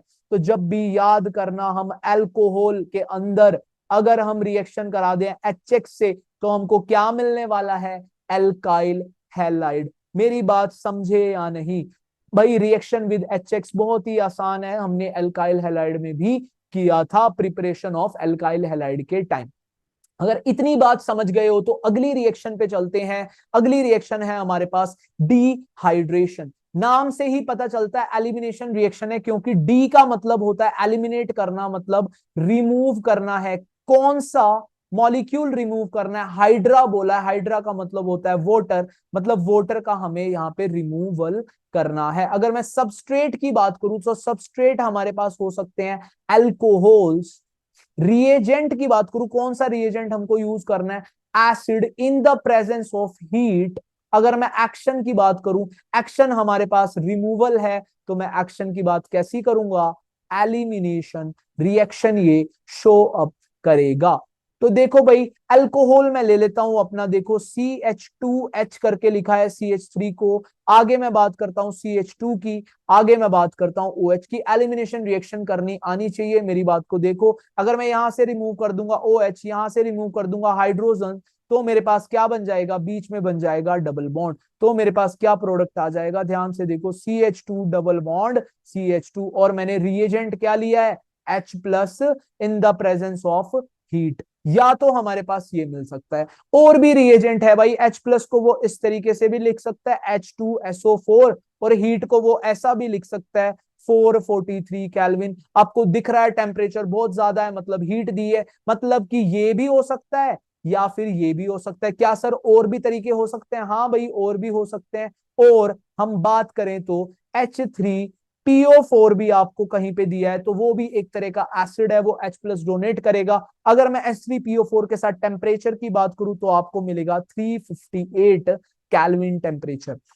क्या आप मेरी बात समझ रहे हो। इस तरीके से हमने यहाँ पे कितने रिएजेंट पढ़े, कितने रिएजेंट पढ़े, टोटल हमारे रिएजेंट हो गए हैं 3, लेकिन सब तीनों का काम क्या है, एलिमिनेशन। इस तरीके से ही तो जल्दी से हम देख लेते हैं हमारी रिएक्शंस कैसे कैसे टाइप की हो सकती है। तो रिएक्शंस आपकी स्क्रीन पे, तो देखो भाई ये भी एलिमिनेशन कराएगा, ये भी एलिमिनेशन कराएगा, ये भी एलिमिनेशन कराएगा। OH यहां से जाएगा, हाइड्रोजन यहां से जाएगा, डबल बॉन्ड यहां पे आएगा, OH यहां से जाएगा, दोनों दोनों तरफ ही CH3 है। मैं चाहूं तो किसी का भी कर सकता हूं, आपका मन करे उसका, मेरा मन कर रहा है इसका, तो मैं यहाँ पे डबल बॉन्ड लगा दूंगा। यहां से OH गया, यहां से हाइड्रोजन गया, यहाँ पे डबल बॉन्ड लगा दिया। बहुत सिंपल तरीके से मैंने करा है, एक साइड से करा है OH रिमूव, और उससे अगले कार्बन से मैंने करा है हाइड्रोजन रिमूव। इससे अगर OH करा है रिमूव, तो इससे अगले कार्बन से करा है H रिमूव। इस कार्बन से अगर OH रिमूव करा, तो इससे अगले वाले कार्बन से हाइड्रोजन रिमूव, और इन दोनों कार्बन के बीच में क्या लग जाएगा, डबल बॉन्ड लग जाएगा। क्या मेरी बात समझे या नहीं। अगर बात समझ गए हो तो बहुत ही आसान है प्रोडक्ट बनाने। पहले का प्रोडक्ट कुछ कैसा बन जाएगा, CH2 डबल बॉन्ड CH2, अगले का प्रोडक्ट CH3 तो हमने छेड़ा ही नहीं, यहाँ पे आ गया CH डबल बॉन्ड क्या बन गया है, CH2, एक हाइड्रोजन जाने के बाद। अगर मैं अगले की बात करूं, CH3 हमने छेड़ा ही नहीं, कार्बन ऊपर वाला CH3 भी हमने छेड़ा नहीं, OH रहा नहीं, डबल बॉन्ड क्या बन गया, CH2। अगर मैं साइड प्रोडक्ट की बात करूं तो क्या मिल जाएंगे मेरे को साइड प्रोडक्ट, हम बात करें डिहाइड्रेशन की, OH और H निकल रहे हैं, दोनों को मिला दूंगा तो बन जाएंगे वाटर। तो वाटर हमारे पास एज अ साइड प्रोडक्ट निकल जाएगा। क्या बात समझ में आ रही है या नहीं। अगली स्लाइड पे चलते हैं भाई, ऑक्सीडेशन रिएक्शन समझनी है। ऑक्सीडेशन कैसे कर सकते हैं हम क्या आपको बात समझ में आ रही है, किस तरीके से हमने डिहाइड्रेशन रिएक्शन करी, किस तरीके से हमने एलिमिनेशन करा है हमारे OH और H का, ये बात जरूर समझ में आनी चाहिए। इसके बाद मैं बात करने वाला हूं ऑक्सीडेशन रिएक्शन की। तो ऑक्सीडेशन रिएक्शन के लिए 3 पॉइंट फिर से अगेन हमको चाहिए। सबस्ट्रेट क्या होना चाहिए, मैं कह रहा हूं अल्कोहल होना चाहिए। अगर मैं रिएजेंट की बात कर रहा हूं तो रिएजेंट के लिए अगेन ऑक्सीडेशन करा रहे हैं तो ऑक्सीडाइजिंग रिएजेंट होना चाहिए, ऑक्सीडाइजिंग एजेंट हमें यूज करना है। अगर मैं बात करूं अल्कोहल्स के लिए क्या क्या आपके सिलेबस में है, तो 3 टाइप के ऑक्सीडाइजिंग रिएजेंट आपसे पूछ सकता है। फर्स्ट है PCC, अगर कहीं भी लिखा है तो समझ जाना ये ऑक्सीडेशन कराएगा, ऑक्सीडाइजिंग एजेंट है। नेक्स्ट हमारे पास है CrO3, अगर CrO3 की मैं बात करूं तो Cr का यहाँ पे ऑक्सीडेशन स्टेट +6 है, +6 का मैक्सिमम ऑक्सीडेशन स्टेट होता है। मैक्सिमम ऑक्सीडेशन स्टेट का मतलब +6 से +7 में नहीं जाएगा, सबसे ज्यादा ऑक्सीडेशन स्टेट में है ये, तो फर्दर ऑक्सीडाइज नहीं हो सकता, मतलब रिड्यूस ही हो सकता है। और ये खुद अगर सिर्फ रिड्यूस हो सकता है तो ये सामने वाले को ऑक्सीडाइज कर सकता है, इसलिए हम इसको बोलते हैं क्या, ऑक्सीडाइजिंग एजेंट। अगर मैं थर्ड ऑप्शन की बात करूं तो हमारे पास हो सकता है कॉपर मेटल एट 573 केल्विन। अब यार बात समझ के देखो ऑक्सीडेशन करानी किस तरीके से, एक ऑर्डर मैंने आपको सिखाया था कुछ यहां पे।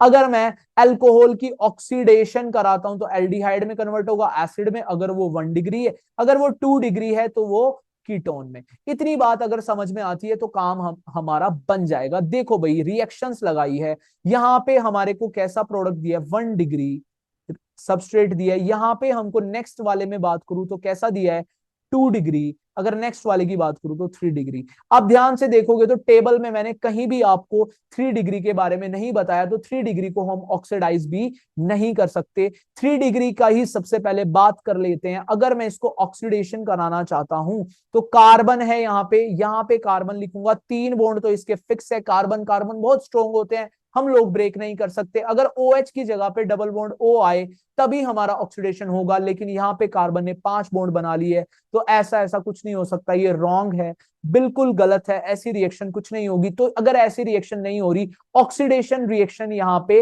नहीं दिखा सकता है, ऑक्सीडेशन रिएक्शन होगी नहीं, तो कौन सी रिएक्शन होगी? आपने पढ़ा है 3 डिग्री के लिए एलिमिनेशन रिएक्शन, तो यहाँ से OH चला जाएगा, यहाँ से H चला जाएगा, फिर अगेन मेरे को डबल बॉन्ड मिल जाएगा, तो क्या बन जाएगा मेरे पास प्रोडक्ट?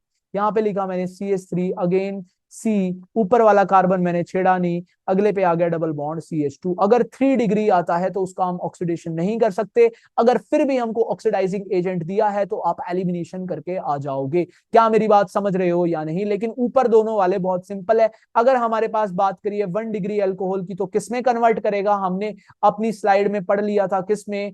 ये एल्डिहाइड में कन्वर्ट करेगा, एल्डिहाइड में कन्वर्ट करके लिख दो। देखो भाई CH3 मैंने एज इट इज लिखा, इसके बाद मैंने लिखा कार्बन, इस पे लगा दिया मैंने डबल बॉन्ड O जहां पे OH लगा हुआ था, और अब मैं वैलेंसी काउंट करूंगा कार्बन की, 1 2 3 4 होती है, तो एक मैं हाइड्रोजन यहाँ पे लगा दूंगा। अगला बनाया CH3 as it is, again मैंने लिखा कार्बन, इसी पे था OH, इसकी जगह मैंने लगाया डबल बॉन्ड O, और यहाँ पे लिखा मैंने CH3 एज इट इज। अगर मैं बात करूं कार्बन की वैलेंसी कंप्लीट हो गई है, तो हाइड्रोजन लगाने की मेरे को कोई भी जरूरत नहीं है। नेक्स्ट वाला केस समझ लिया, यहाँ पे हाइड्रोजन नहीं था, अगर हाइड्रोजन होता तो ऑक्सीडेशन ने दिखा देता, लेकिन ये कार्बन कार्बन बॉन्ड यार ब्रेक नहीं कर पाएगा, इतनी छोटी सी चीज के लिए कार्बन कार्बन बॉन्ड ब्रेक नहीं होता। क्या मेरी बात समझ में आ रही है या नहीं?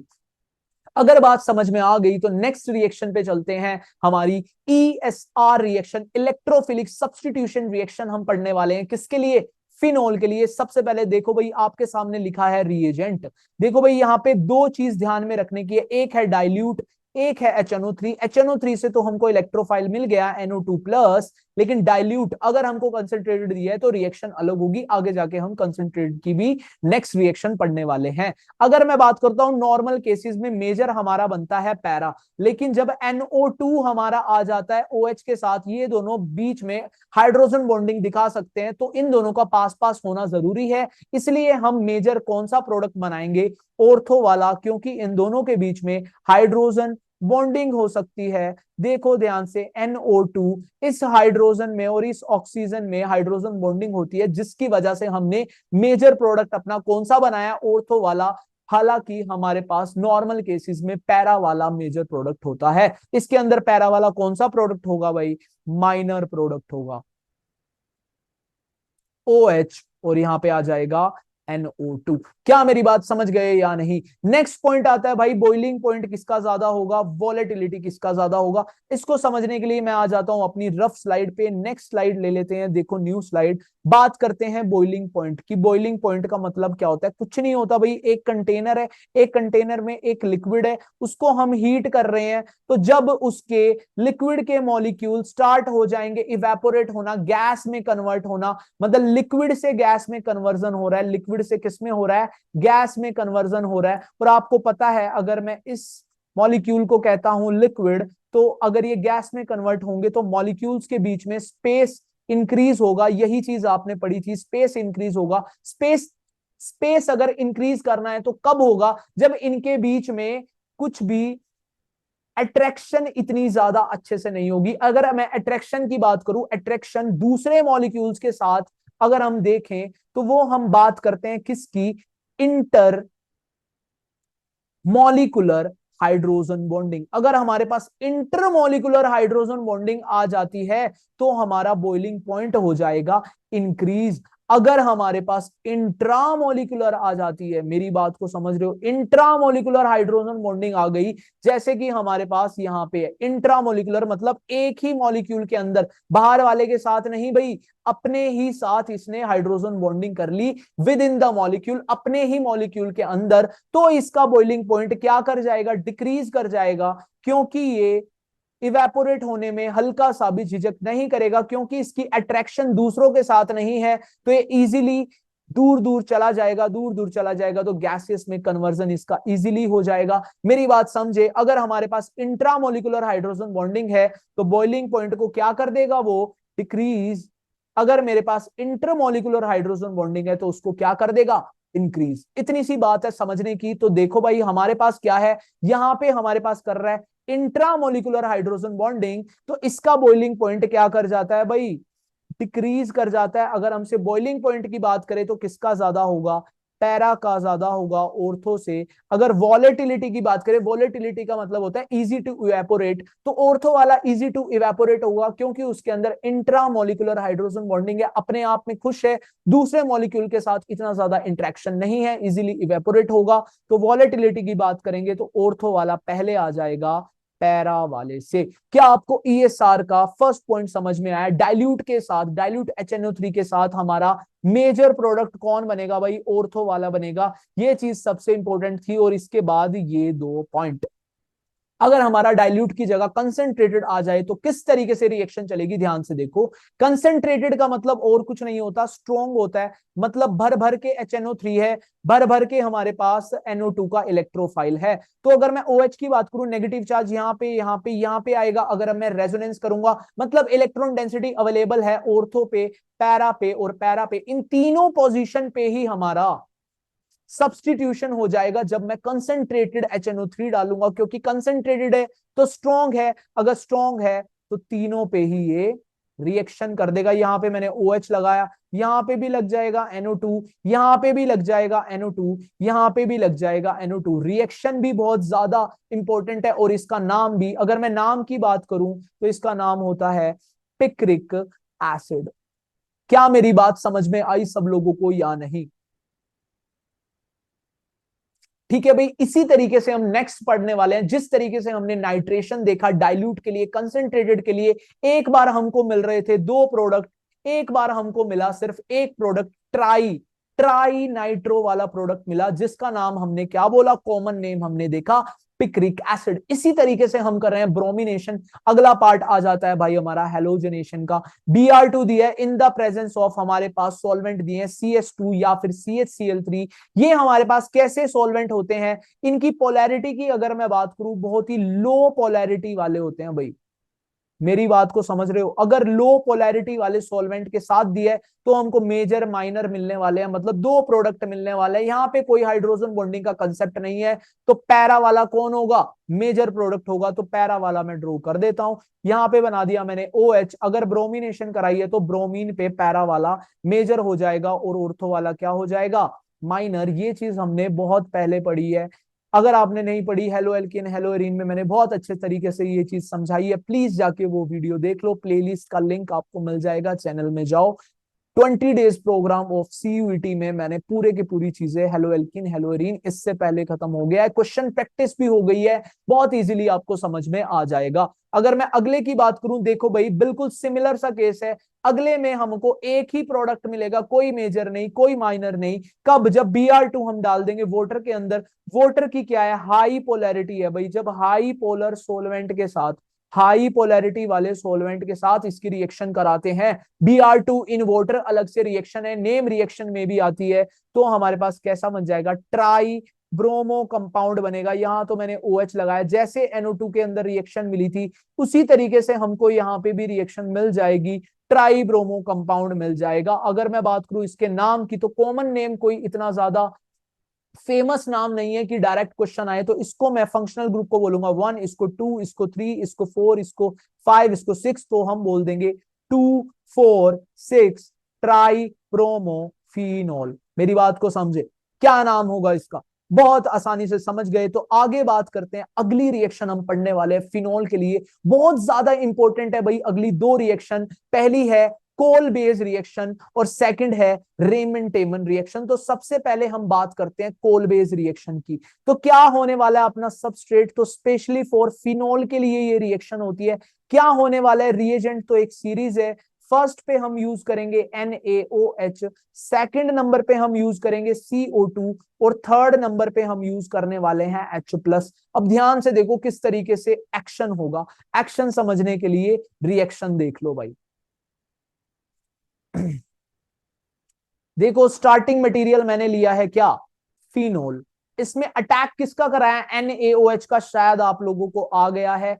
Na यहाँ पे पॉजिटिव पार्ट है और हाइड्रोजन यहाँ पे पॉजिटिव पार्ट है। इंटरचेंज करना है, बहुत आसान है सर, बहुत बार कर लिया हमने, हमको याद हो गई है चीज। मैं चाहता हूं आपको इसी तरीके से स्टेप्स याद हो जाए जिससे कि आप इन सेकंड्स अपने सारे के सारे क्वेश्चंस कर दो। ठीक है भाई, ONA मैंने यहाँ पे लगा लिया। इसके बाद मैं रिएक्शन इसकी किसके साथ करता हूं, नेक्स्ट पे हमने सेकंड पोजीशन पे डाला है CO2। अगर मैं बताना चाहूं तो यहाँ पे हाइड्रोजन होगा। CO2 क्या करता है, इंसर्शन रिएक्शन दिखाता है। यहाँ पे कार्बन और हाइड्रोजन के बीच में CO2 अगर मैं लगा दूं तो किस तरीके से मेरा नेक्स्ट प्रोडक्ट बनेगा। ध्यान से देखो, ऊपर सेम मेरा ONA लगा है, यहाँ पे लग जाएगा COO। देखो CO2 मैंने इंसर्ट कर दिया और हाइड्रोजन पहले से था, तो यहाँ पे ONA और COH बन गया। अगर ONA की जगह पे मेरे को फिनोल बनाना है, OH बनाना है, तो मैं H+ के साथ रिएक्शन कर दूंगा। यहां से जाएगा H+, वहां से जाएगा Na और मेरे को क्या मिल जाएगा, चमचमाता सैलिसाइलिक एसिड। हाँ भाई सही सुना, इसका नाम क्या होता है, बहुत ही इंपॉर्टेंट नाम है, सैलिसाइलिक एसिड। आपसे ऐसा भी पूछ सकते हैं कि सैलिसाइलिक एसिड किस में मिलता है, कौन सी नेम रिएक्शन है ऐसी, तो याद करना है सैलिसाइलिक एसिड किस में मिलता है हमको, कोल बेस रिएक्शन में। क्या मेरी बात को समझे या नहीं, किस में मिलता है भाई, कोल बेस रिएक्शन में। ये बात समझने की है। अगली रिएक्शन समझते हैं, बिल्कुल सिमिलर टाइप की है। अगर आपको ये इसका मैकेनिज्म समझ में आ गया तो अगले में कोई भी दिक्कत नहीं आने वाली। सबस्ट्रेट अगेन मेरा फिनोल ही रहेगा, रिएजेंट भी थोड़े बहुत मिलते जुलते हैं, सिर्फ एक हमारा क्लोरोफॉर्म वाला स्टेप अलग है, वो मैं आपको समझा दूंगा। फर्स्ट पोजीशन पे सेम हमने उसमें भी NaOH करा था, इसमें भी NaOH। सेकंड पोजीशन की बात करूं CHCl3, बस यही अलग है। थर्ड पोजीशन पे अगेन मैंने NaOH के साथ रिएक्शन करूंगा इसकी। फोर्थ पोजीशन पे मैंने डाला है H+।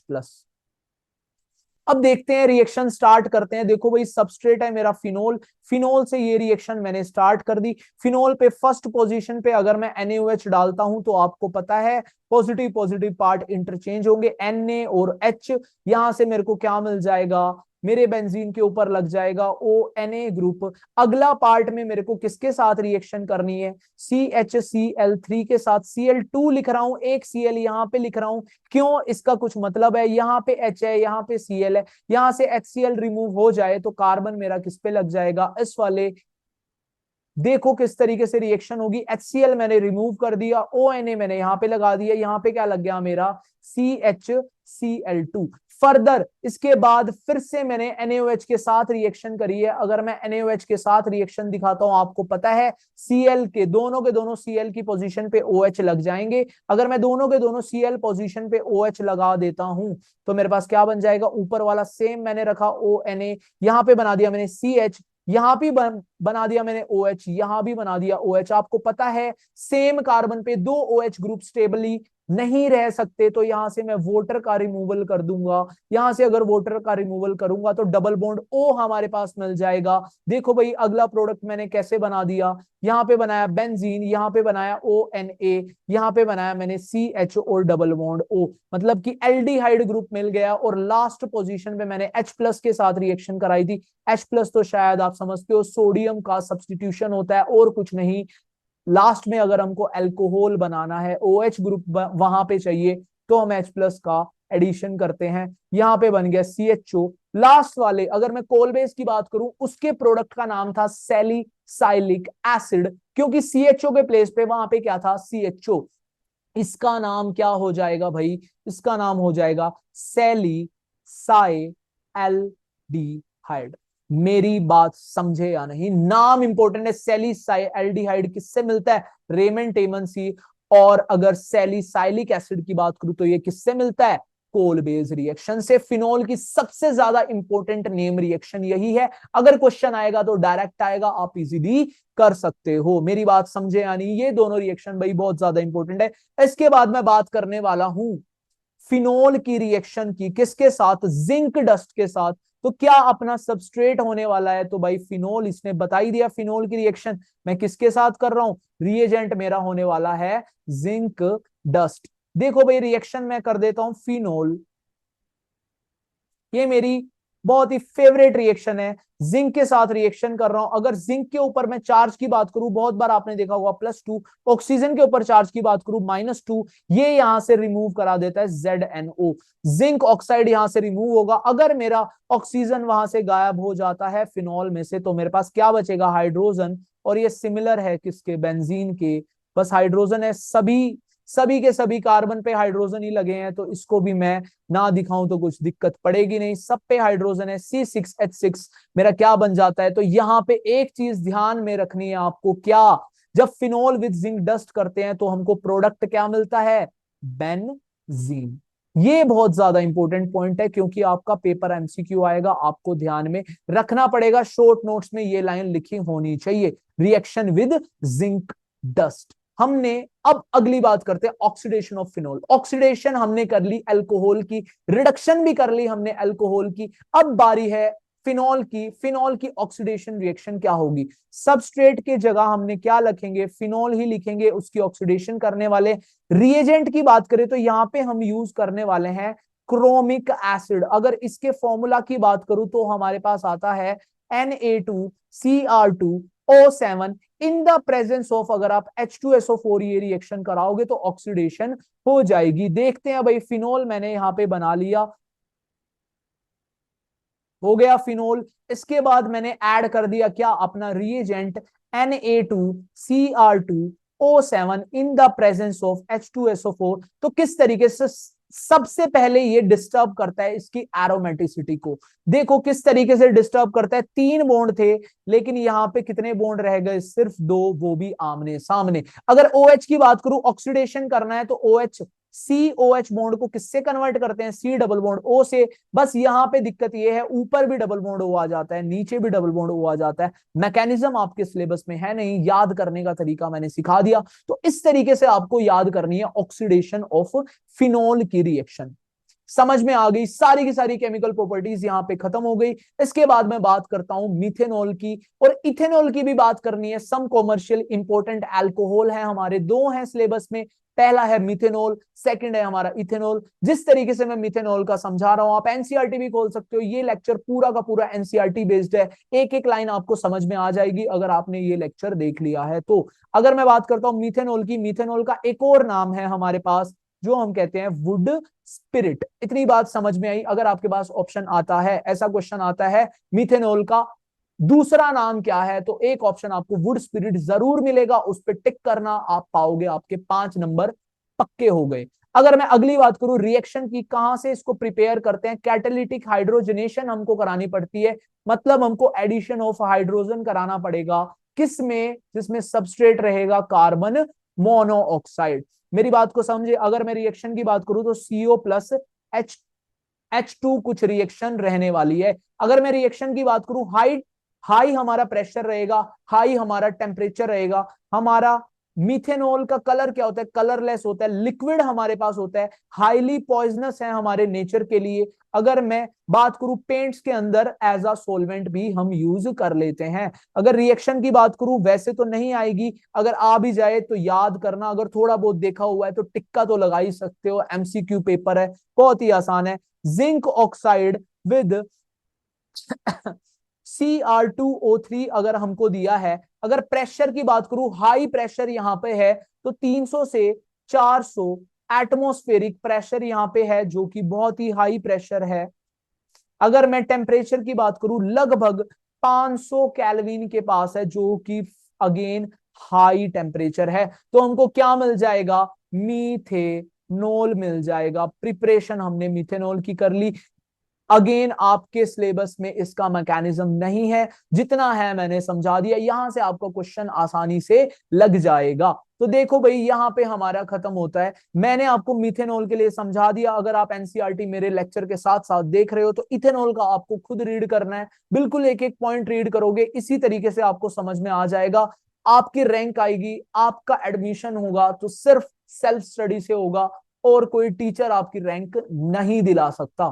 ठीक है भाई, अगली पॉइंट करते हैं ईथर की। क्लासिफिकेशन हमने उनके साथ ही पढ़ ली थी। अगला पॉइंट क्या था? नॉमेनक्लेचर। नॉमेनक्लेचर भी हमने ईथर का देख लिया। इसके बाद बात करते हैं मेथड ऑफ प्रिपरेशन की। तो दो तरीके हैं हमारे पास। पहला है डिहाइड्रेशन ऑफ अल्कोहल, दूसरा है विलियमसन सिंथेसिस। अगर मैं डिहाइड्रेशन ऑफ अल्कोहल की बात करूं तो दो रिएक्शन मैंने लिखी हैं इसके लिए। दो रिएक्शन में क्या चीज अलग है, प्लीज वो आपको गोल डालनी पड़ेगी। क्या?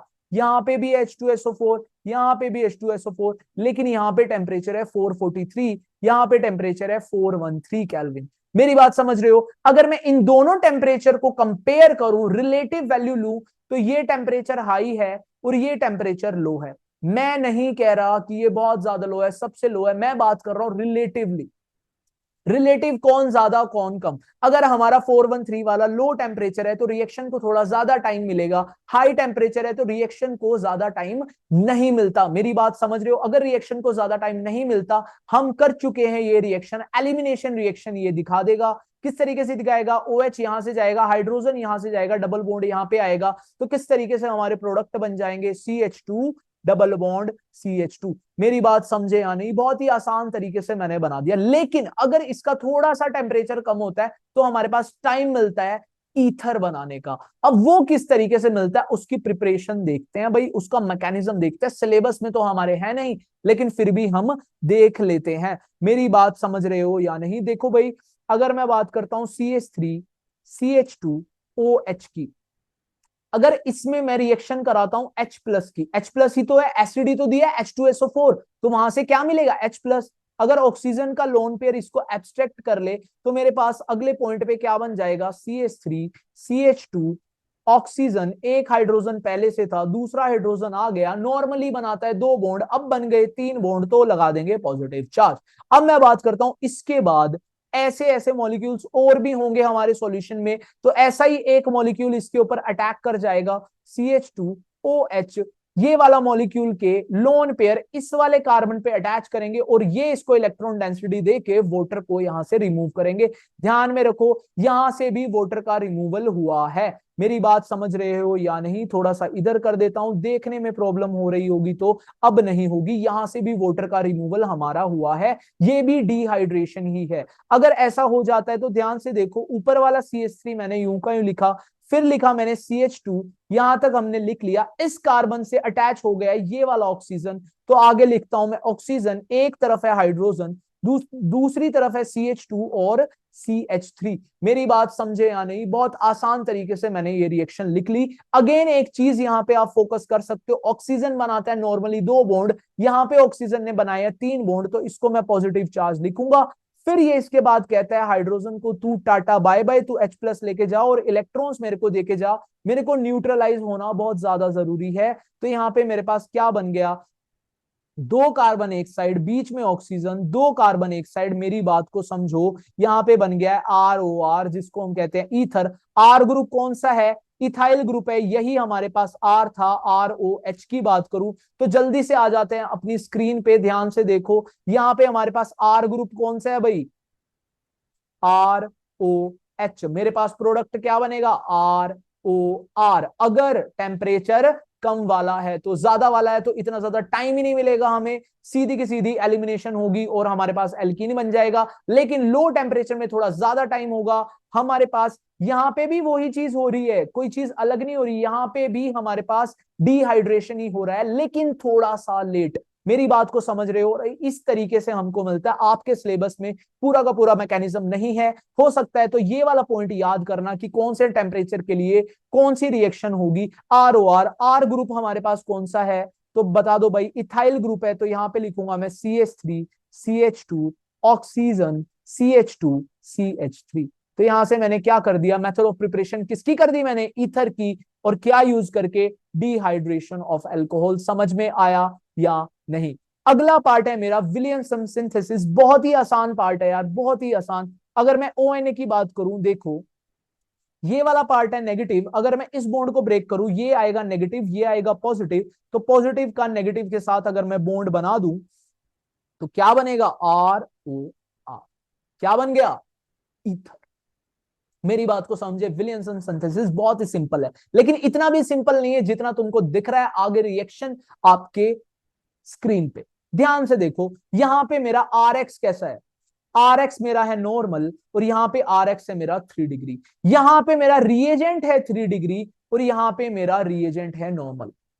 अब बात समझो किस तरीके से रिएक्शन चलाते हैं, थोड़ी सी चीज तो यार समझनी पड़ेगी, अगर एडमिशन लेना है तो थोड़ा सा अलग तो लोगों से होना पड़ेगा। यहाँ पे नेगेटिव चार्ज हमारा अटैक करेगा एज अ न्यूक्लियोफाइल, क्योंकि इसके ऊपर नेगेटिव चार्ज है। अब न्यूक्लियोफाइल उधर ही जाएगा जहां पे स्टेरिक हिंड्रेंस कम है। अगर मैं स्टेरिक हिंड्रेंस कम की बात करूं, ऊपर वाले में तो कम है लेकिन नीचे वाले में स्टेरिक हिंड्रेंस बहुत ज्यादा है, तो न्यूक्लियोफिलिक अटैक यहाँ पे हो ही नहीं पाएगा।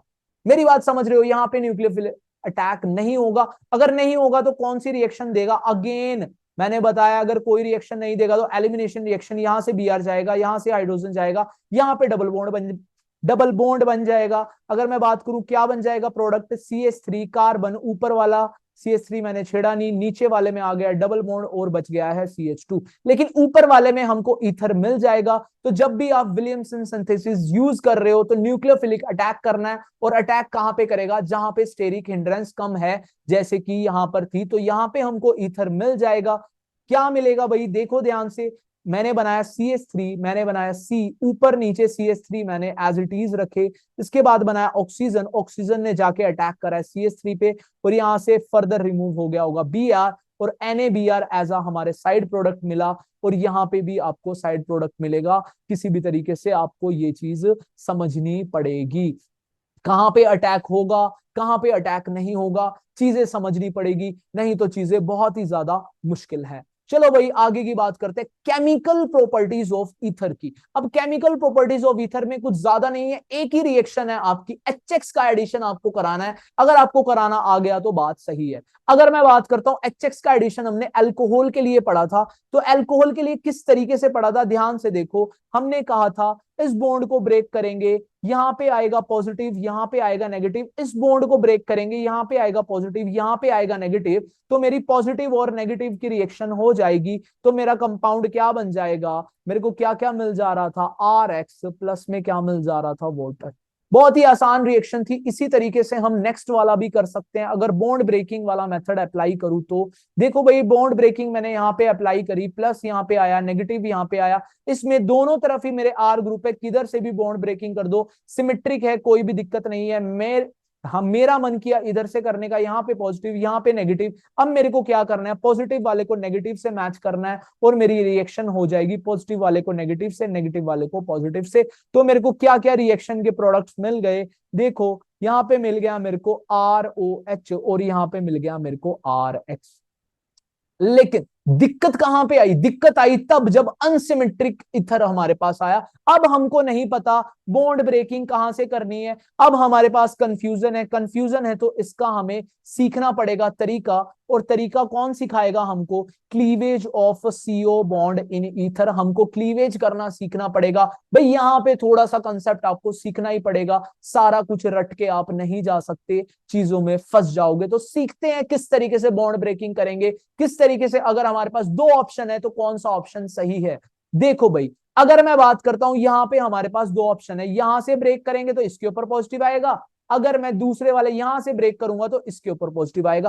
अब हमको नॉर्मली चेक करना है पॉजिटिव चार्ज किसके ऊपर स्टेबल है और किसके ऊपर स्टेबल नहीं है। सिंपल सी चीज है, ज्यादा कोई डिफिकल्ट नहीं है। अगर मैं बताऊं तो यहां से ब्रेक करूंगा, पॉजिटिव चार्ज आएगा इस कार्बन के ऊपर, इसके ऊपर होता है डबल बॉन्ड, डबल बॉन्ड वाले कार्बन के ऊपर पॉजिटिव चार्ज स्टेबल नहीं होता, तो ये वाली ब्रेकिंग हम नहीं करेंगे। तो कौन सी ब्रेकिंग हम कर रहे होंगे, ध्यान से देखो, ये वाली ब्रेकिंग अगर मैं कर दूं तो इसके ऊपर पॉजिटिव, इसके ऊपर नेगेटिव, तो पॉजिटिव वाले को मिलाना है नेगेटिव से और नेगेटिव वाले को मिलाना है पॉजिटिव से। मेरी बात को समझे या नहीं, तो आपके पास प्रोडक्ट मिल जाएंगे बहुत आसान तरीके से। क्या मिल जाएगा, पहला बनाया मैंने ऑक्सीजन, ऑक्सीजन के पास क्या आ गया H, और साइड में क्या निकल गया RI। मेरी बात समझे या नहीं।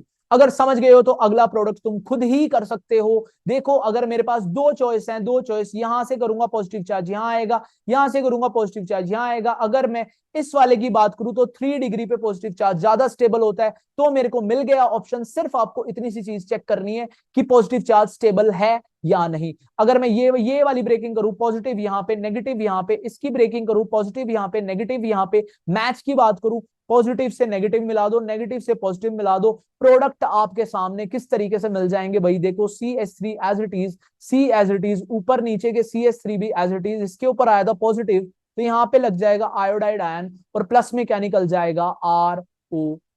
मेरी बात समझ में आई या नहीं? अगले क्वेश्चन में करके दिखा दो। फिर यहां से ब्रेकेज करूंगा पॉजिटिव चार्ज, यहां से ब्रेकेज करूंगा पॉजिटिव चार्ज। सर दोनों ही 1 डिग्री है, कैसे करेंगे कंपटीशन? अगर ऐसी चीज में कभी भी फंस जाओ तो याद रखना, देखो यहाँ पे पॉजिटिव यहाँ पे पॉजिटिव, दोनों के दोनों है 1 डिग्री। अब आगे की चीज हम कैसे करें? हमको तो सर ऐसा पता था कि 3 डिग्री वाला ज्यादा स्टेबल होता है, फिर होता है 2 डिग्री, फिर सबसे कम स्टेबल होता है 1 डिग्री। लेकिन यहाँ पे दोनों के दोनों 1 डिग्री है, हम कैसे कर सकते हैं इन दोनों में विनर कौन, किस पे ज्यादा पॉजिटिव चार्ज स्टेबल? तो आपको कुछ नहीं करना, नेक्स्ट वाले कार्बन के हाइड्रोजन गिनने। नेक्स्ट वाले कार्बन पे यहाँ पे 3 हाइड्रोजन है और इसके नेक्स्ट वाले कार्बन पे कितने हाइड्रोजन है?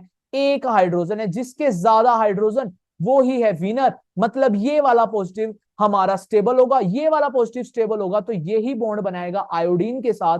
तो हमारा मेन जो डिजायर्ड प्रोडक्ट है वो आयोडीन वाला होता है। अगर मैं उसको लिखना चाहूं CH3 CH2 आयोडीन, और प्लस में आप बना सकते हो अल्कोहल, इसके साथ हाइड्रोजन लग जाएगा और इसके साथ आयोडीन लग जाएगा। आप चीज समझ गए हो? पहली बात, आपको 2 टाइप की PDF मेरी डिस्क्रिप्शन में मिलेगी, एक तो वो जो लेक्चर से पहले की होती है, एक वो जो लेक्चर के बाद होती है। मतलब कि एक तो वो जो मैंने फिल कर दी, एक वो जो अभी तक फिल नहीं करी। मेरी बात समझ गए? तो आप प्रैक्टिस भी कर सकते हो खुद से कि किस किस पॉइंट पे किस किस पॉइंट पे सर ने क्या क्या बोला था। अगर आप भूलते हो तो ये वाली स्लाइड देख लेना, अगर नहीं आपको रिवाइज करना है तो खुद से लिख के देखो। मैं आपको ब्लैंक स्लाइड भी प्रोवाइड करा दूंगा डिस्क्रिप्शन बॉक्स में। क्या मेरी बात समझ में आ रही है सब लोगों को या नहीं? अगर समझ में आ रही है तो आगे आपके पास रिएक्शन है, रिएक्शन आपके सामने, जल्दी से बता दो कौन से वाली बॉन्ड ब्रेकिंग होगी। अगर मैं इधर से बॉन्ड ब्रेकिंग करूंगा तो अगेन कार्बन पे पॉजिटिव, कार्बन पे है डबल बॉन्ड, तो ये वाला काम तो हम नहीं करेंगे। तो एक ही ऑप्शन है हमारे पास, यहां से बॉन्ड ब्रेकिंग करेंगे नेगेटिव इस पे, पॉजिटिव इस पे, पॉजिटिव वाला ले लेगा आयोडीन को, नेगेटिव वाला ले लेगा हाइड्रोजन को। तो क्या मेरे पास प्रोडक्ट बन जाएंगे? ध्यान से देखो, एक तरफ बना मेरा बेंजीन, बेंजीन के ऊपर था मेरा CH2, CH2 पे क्या लग गया? आयोडीन। प्लस में क्या बन गया? बेंजीन, बेंजीन के ऊपर लगाया मैंने ऑक्सीजन, ऑक्सीजन पे क्या लग गया? हाइड्रोजन। ऐसे कुछ प्रोडक्ट मिल जाएंगे। क्या आपको चीज समझ में आई या नहीं? अगर चीज समझ में आ गई तो केमिकल प्रॉपर्टीज यहाँ पे खत्म होती है हमारी, किसकी? ईथर की। अब आ जाते हैं फिजिकल प्रॉपर्टी ऑफ ईथर पे। तो एक चीज आपको समझनी पड़ेगी, अगर मैं बॉइलिंग पॉइंट की बात करता हूं तो अगर मैं ईथर वर्सेस अल्कोहल या फिनोल की बात करता हूं, या फिर फिनोल की बात करता हूं, तो बॉइलिंग पॉइंट का विनर कौन होगा? हमेशा याद करना, अल्कोहल और फिनोल विनर होंगे। अगर आपसे पूछा जाए तो ईथर का बॉइलिंग पॉइंट बहुत ही कम होता है एज कंपेयर टू, मैं बात करूं अल्कोहल या फिर फिनोल की।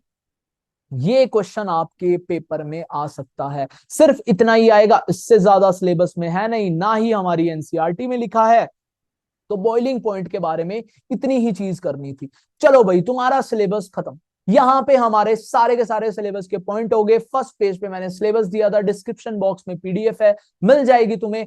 अब हम बात करते हैं अल्कोहल फिनोल ईथर की समरी की। समराइज करते हैं सबसे पहले अल्कोहल को। लास्ट वाला पॉइंट भाई मैं पहले ही बता देता हूं, मेरा फिनोल के लिए है। यहाँ पे ये वाला पॉइंट गलती से आ गया है, तो फिनोल के लिए ये पॉइंट है अगले पॉइंट में, लेकिन मैं डिस्कस अभी कर दूंगा क्योंकि आप जान चुके हो क्या होता है फिनोल, क्या होता है ईथर, क्या होता है अल्कोहल। तो सबसे पहले स्टार्ट करते हैं समरी ऑफ अल्कोहल की। कितनी चीजें हमको याद होनी चाहिए, अगर ये समरी भी आती है तो काम बन जाएगा। अगर देखो यार, फर्स्ट पॉइंट रीड करता हूं, classified based on the number of hydroxyl group, mono, di, tri, hydric, हमने किए थे ना, वही चीज लिखी है। And the hybridization of carbon atom to which the OH group is attached. हमने किया था ना, विनाइलिक कौन, बेंजाइलिक कौन, एलाइलिक कौन, ये ही चीज इसने बोली है। सेकंड पॉइंट की बात करूं, prepared by hydration of alkenes, मतलब प्रिपरेशन की बात कर रहा है, एल्कीन से बना सकते हैं हम, हाइड्रोबोरेशन ऑक्सीडेशन कर सकते हैं, कैटालिटिक रिडक्शन कर सकते हैं कार्बोनिल की, और बाद में हमने क्या पढ़ा था, ग्रिग्नार्ड रिएजेंट, शायद से आपको याद आ रहा होगा सारा का सारा। नेक्स्ट पॉइंट की बात करूं, देखो फर्स्ट 2 पॉइंट हमने पूरे के पूरे पढ़ लिए। अगले पॉइंट की बात करता हूं तो हाइयर बॉइलिंग पॉइंट होता है इनका due to intermolecular hydrogen bonding. मैंने बताया था boiling point is directly proportional to intermolecular hydrogen bonding and inversely proportional to intramolecular hydrogen bonding. तो ये वाला पॉइंट भी समझ में आता है। अगले पॉइंट की बात करते हैं, एसिडिक नेचर, इसका इलेक्ट्रॉन विड्रॉइंग ग्रुप लगा है तो इंक्रीज होगा, अगर इलेक्ट्रॉन रिलीजिंग ग्रुप लगा है तो डिक्रीज होगा। मैं क्या बोल रहा हूं, इलेक्ट्रॉन विड्रॉइंग ग्रुप लगा है तो इंक्रीज होगा, अगर इलेक्ट्रॉन रिलीजिंग ग्रुप लगा है तो डिक्रीज होगा। किसकी, एसिडिक नेचर की बात कर रहा हूं। ये पॉइंट भी हमने बहुत अच्छे से करा, एक सीरीज मैंने लिखवाई है, प्लीज वो वाली सीरीज आपको जरूर देखनी है। मेरी बात को समझ रहे हो या नहीं? अगर समझ रहे हो तो बात समझ में आ रही होगी। चलो भाई ठीक है, अगला पॉइंट देखते हैं, अंडरगो न्यूक्लियोफिलिक सब्स्टिट्यूशन, डिहाइड्रेशन हमने पढ़ी थी, एल्कीन बना रहे थे, एलिमिनेशन रिएक्शन हमने पढ़ ली थी, ऑक्सीडेशन कर रहे थे, एल्डिहाइड और कार्बोक्सिलिक एसिड भी हम बना सकते हैं। बिल्कुल सही पॉइंट है, ये पॉइंट भी पूरा का पूरा हमने कवर कर लिया, एक एक रिएक्शन पढ़ ली। इसके बाद मैं बात करूं तो प्राइमरी अल्कोहल ऑक्सीडाइज करेंगे एल्डिहाइड में या फिर कार्बोक्सिलिक एसिड में, अगर मेरे पास सेकेंडरी अल्कोहल आ गया तो वो ऑक्सीडाइज कर जाएगा किसमें, कीटोन में, और टर्शरी तो कोई ऑक्सीडेशन रिएक्शन दिखा ही नहीं रहा था। क्या बनाया था हमने, एल्कीन बना दिया था, एलिमिनेशन रिएक्शन कर दी थी। ये पॉइंट भी पूरा का पूरा समझ में आ गया। अगर अगले पॉइंट की बात करूं, activate aromatic ring in phenol toward electrophilic substitution, electrophilic substitution reaction हमने पढ़ी थी, फर्स्ट कौन सी पढ़ी थी, नाइट्रेशन, सेकंड पढ़ी थी हमने हैलोजनेशन, हैलोजनेशन में भी उसी तरीके से रिएक्शन हुई थी, फर्स्ट हुआ था मेजर और माइनर, नाइट्रेशन में भी मेजर और माइनर। एक पॉइंट याद करना है, नाइट्रेशन में मेजर बनता है ऑर्थो वाला, लेकिन हैलोजनेशन जब हम करेंगे ब्रोमिनेशन तो हमारा मेजर कौन बनेगा, पैरा वाला। और अगली बात करी तो भाई सबसे ज्यादा इंपॉर्टेंट हमारे फिनोल्स के अंदर होने वाली तो रेमंड टेमन रिएक्शन और कोलबेज कोलबेज रिएक्शन। अगर मैं बात करूं इन दोनों की, कोलबे में हमको क्या मिलता है, सैलिसाइलिक एसिड मिलता है, मतलब COH वाला मिलता है, और रेमंड टेमन में हमको कौन मिल जाता है, CHO वाला मिल जाता है। मेरी बात को समझो, सैलिसाइलिक एसिड और सैलिसैली एल्डिहाइड में कंफ्यूज नहीं होना है। इन एल्कलाइन मीडियम NaOH के साथ हम रिएक्शन कराते हैं, मतलब बेसिक मीडियम होता है हमारा। यहाँ पे बात हो गई अल्कोहल की। अब बात करते हैं फिनोल की। फिनोल का लास्ट पॉइंट हमने ऊपर जाके देख लिया था। अगर मैं बात करता हूं प्रिपरेशन की by substitution halogen atom, halogen atom का अगर हम सब्स्टिट्यूशन कर दे हेलोअरीन के अंदर तो हम क्या बना सकते हैं, फिनोल। ये वाली बात हमने कर ली। सेकंड पॉइंट अगर मैं प्रिपरेशन का देखूं, hydrolysis of diazonium salt, diazonium salt का स्टार्टिंग मटेरियल क्या होता है, एनिलीन होता है। उसके बाद हमने HNO2 के साथ इसकी रिएक्शन करी, थोड़ी सी ठंड में होती है रिएक्शन, 0 to 5 डिग्री सी हमने टेम्परेचर लिया था। इसी तरीके से आगे देखो भाई, क्यूमीन प्रोसेस के लिए लिखा है इंडस्ट्रियल मेथड हमारे पास होता है कौन सा, क्यूमीन प्रोसेस। तो ये 2 पॉइंट, ये वाला पॉइंट पूरा का पूरा समझ में आ गया। प्रिपरेशन हमने 4 पॉइंट में करी थी, 4 ही पॉइंट में समरी में लिखा है मैंने। अगर मैं बात करूं अगले पॉइंट की, अगर सिमिलर टू अल्कोहल होते हैं सॉल्युबिलिटी में और बॉइलिंग पॉइंट में, जब हमने इसकी फिजिकल प्रॉपर्टी करी थी तो अल्कोहल और फिनोल की एक साथ पड़ी थी। फर्स्ट पॉइंट था हमारा बॉइलिंग पॉइंट और सेकंड पॉइंट क्या था, सॉल्युबिलिटी। दोनों पॉइंट्स हमने डिस्कस किए हैं डिटेल में। अगर अगले पॉइंट की बात करूं, एसिडिक नेचर, हमारा एसिडिक वही इलेक्ट्रॉन विड्रॉइंग ग्रुप से इंक्रीज होगा और अगर इलेक्ट्रॉन डोनेटिंग ग्रुप है डिक्रीज होगा। Undergoes electrophilic substitution, ortho and para directing, हमने चीजें देख ली। फर्स्ट हमने पढ़ा था नाइट्रेशन, सेकंड हमने कौन सा पढ़ा, ब्रोमिनेशन। थर्ड वाला पार्ट भी भाई पूरा का पूरा हमको समझ में आ गया। अगर मैं अगले की बात करूं ईथर की, अभी अभी लास्ट टॉपिक हमने ईथर ही पढ़ा है। अगर प्रिपरेशन की बात करूं तो 2 मेथड थे, फर्स्ट तो था डिहाइड्रेशन, सेकंड था विलियमसन सिंथेसिस। डिहाइड्रेशन और विलियमसन सिंथेसिस, बस एक चीज याद करनी है, जब हम डिहाइड्रेशन ऑफ अल्कोहल करते हैं तो इसके लिए सबस्ट्रेट अल्कोहल होता है, विलियमसन सिंथेसिस करते हैं तो इसके लिए हमारा सबस्ट्रेट होता है हेलो एल्कीन। मेरी बात को समझे या नहीं, बिल्कुल समझ गए हो तो आगे बात करते हैं बॉइलिंग पॉइंट की। बॉइलिंग पॉइंट इनका सेम होता है एल्केन का। अगर सोल्यूबिलिटी की बात करें तो अल्कोहल के जितनी, ये वाली चीज यहाँ पे गलत लिखी है। अगर मैं ईथर्स की बात करूं तो ये इनसोल्यूबल होते हैं वाटर में। मेरी बात को समझे, जैसे करके अल्कोहल में वो इंटरमोलिकुलर हाइड्रोजन बॉन्डिंग दिखा रहा था, वैसी इंटरमोलिकुलर हाइड्रोजन बॉन्डिंग यहां पे नहीं होगी। ईथर हमारे इनसोल्यूबल होंगे किसके अंदर, वाटर के अंदर। मेरी बात को समझे, सेकंड पॉइंट आपको समझ में आया या नहीं। फिर हमने बात करी किस तरीके से बॉन्ड को ब्रेक करना है, ये वाली चीज भी हमने सीख ली। तो यहां पे हमारा चैप्टर हो जाता है एंड। नेक्स्ट वीडियो डलने वाली है क्वेश्चन प्रैक्टिस की, तो जल्दी से देखना वो वाली वीडियो भी। सीयूईटी के अकॉर्डिंग ही मैं क्वेश्चंस लेके आने वाला हूं, तो तब तक ये वाली पूरी की पूरी आप स्लाइड रिवाइज करो। ये लेक्चर पूरा का पूरा आपको आना चाहिए अगर आपको क्वेश्चन प्रैक्टिस करने हैं। तब तक के लिए बाय बाय। रुक रे, जावा किधर, जाके ने रिवाइज भी कर लिए।